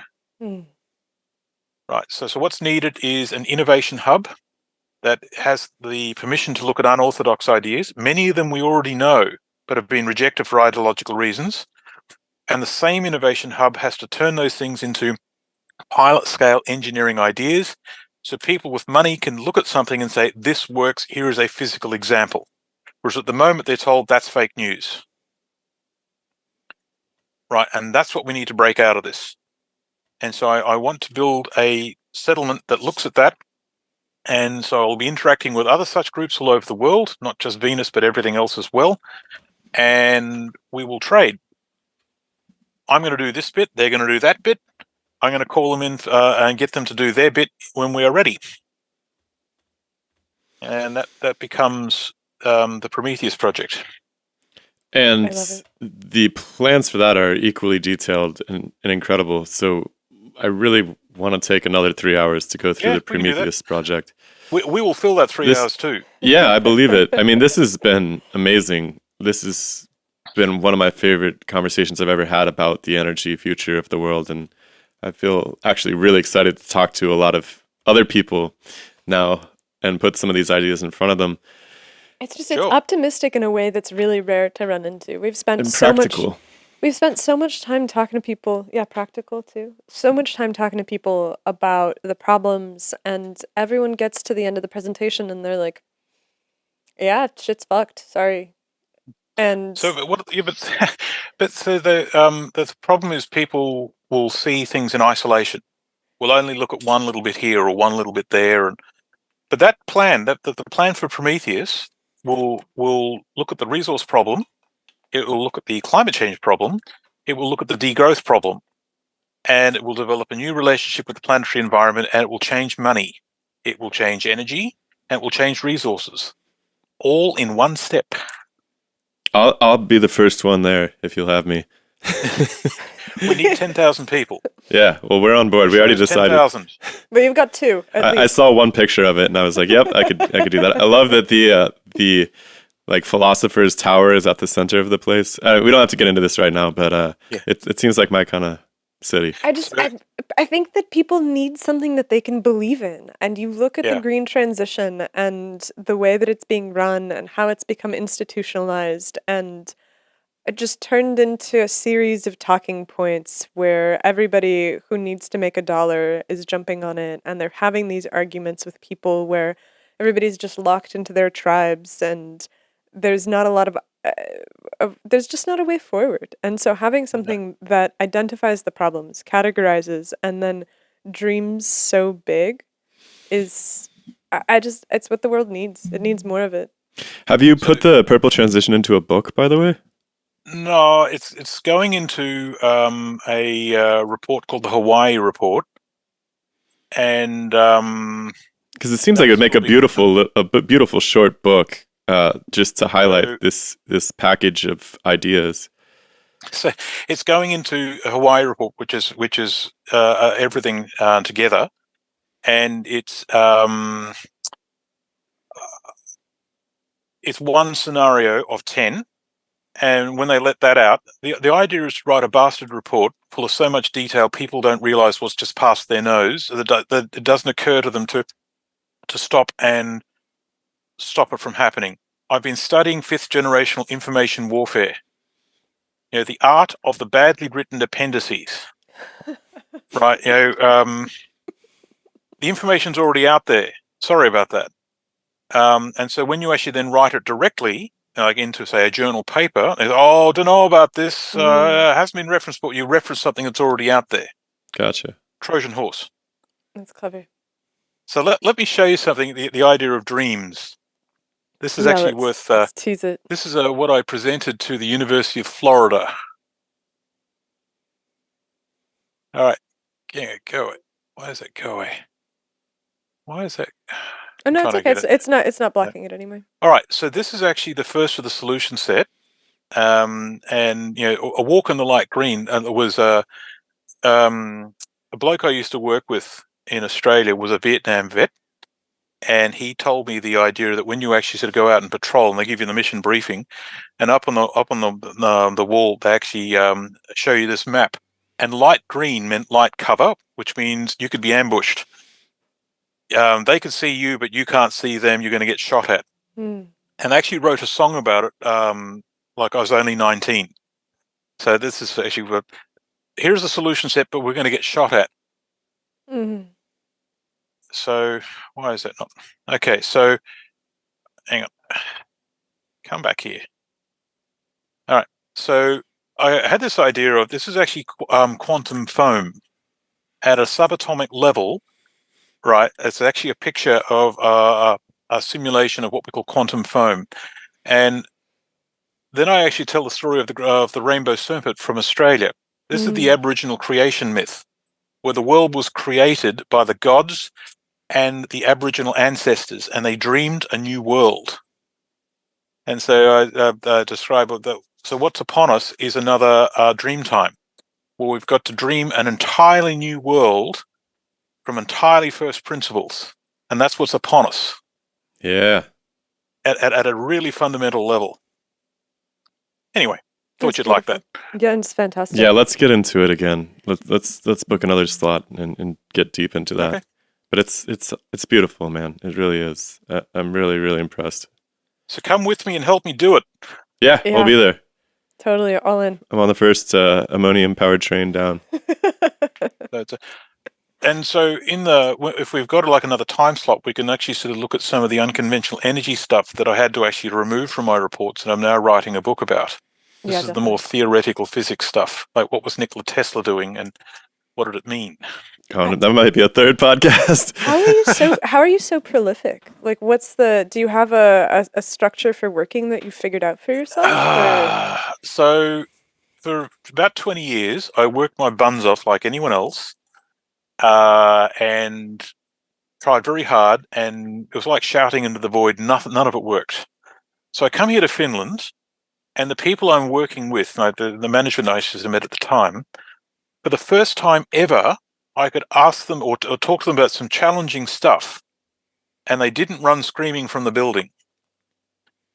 And some stuff they already knew, and some stuff they said, "Oh, we haven't seen that before. Let's talk about the facts." So the Finns are very much about the brutal, honest truth. This is the Geological Survey. And I said to talk to them about, look, we've got these problems. It's resources, it's minerals. We're a geological survey. We're right over the target. And they go, oh, yeah, okay. So what happened was the planets aligned. I had 20 years behind me. I had a whole lot of stuff that was developed, and I had management who were actually going to support what I was going to do. And the window opened. And I just hit the ground running, and it's like I just took a part of my skull out, and just poured it out on the paper, and it was it. And for the first time in my professional career, everything was easy, and it just kept coming. My wife Tanya puts out that I've been working long hours, and that's not a sensible thing to do. For about 6 years now, I've been more productive than any other time in my professional career. As to how it's happening, things have been developed in my head for 20 years now. And so it didn't just happen, it's happened over a long time, and I'm writing it down. By the time it's so developed, it's easy. And the point it's written down, right, move on to something else that's done now. That was yesterday. And we're in a sequence. I don't know if I always will be able to be this productive. While the sun shines, make hay. Amen. I think that's really inspiring for people who are working on things that they feel like aren't getting the visibility they deserve, because you never know when you're going to come into this confluence of circumstances where you will have that opportunity. The prepared mind. Right. Yeah. So keep that in mind when you're in your basement doing your thing. Society is in a position at the moment where they're prepared to hear things that 5-10 years ago were unacceptable. So things that were considered crazy are now, well, let's talk about it. Okay. Yeah. And that changes things. So I could say I'm at the right time at the right place. I never consider myself a very good writer, but I look backwards and I said, look, I've written a whole lot of stuff. Yeah, I don't know. It's just right time, right place, tap on the shoulder, hit by a bus, we're away. All right. I mean, it's very exciting. And let's continue this conversation. We should let you get to sleep, because it's like, what, 1 a.m? It's about 11, and I'm probably going to do 2-3 hours work before I go to bed. All right. My wife's traveling at the moment, and she won't notice. Excellent. Yeah, thank you so much. It's I'm so glad we connected. Yeah, no worries. And I'm these stoked to things do this help next me. round. These things help me develop what I'm doing, and the questions you ask help train the next set, like an AI, like a machine learning thing. You're helping me. That's good to hear. Thank you. Thank you. All right, Simon, let's meet up again soon. Okie dokie. Good luck with your work. See ya. Bye, Bye. everybody.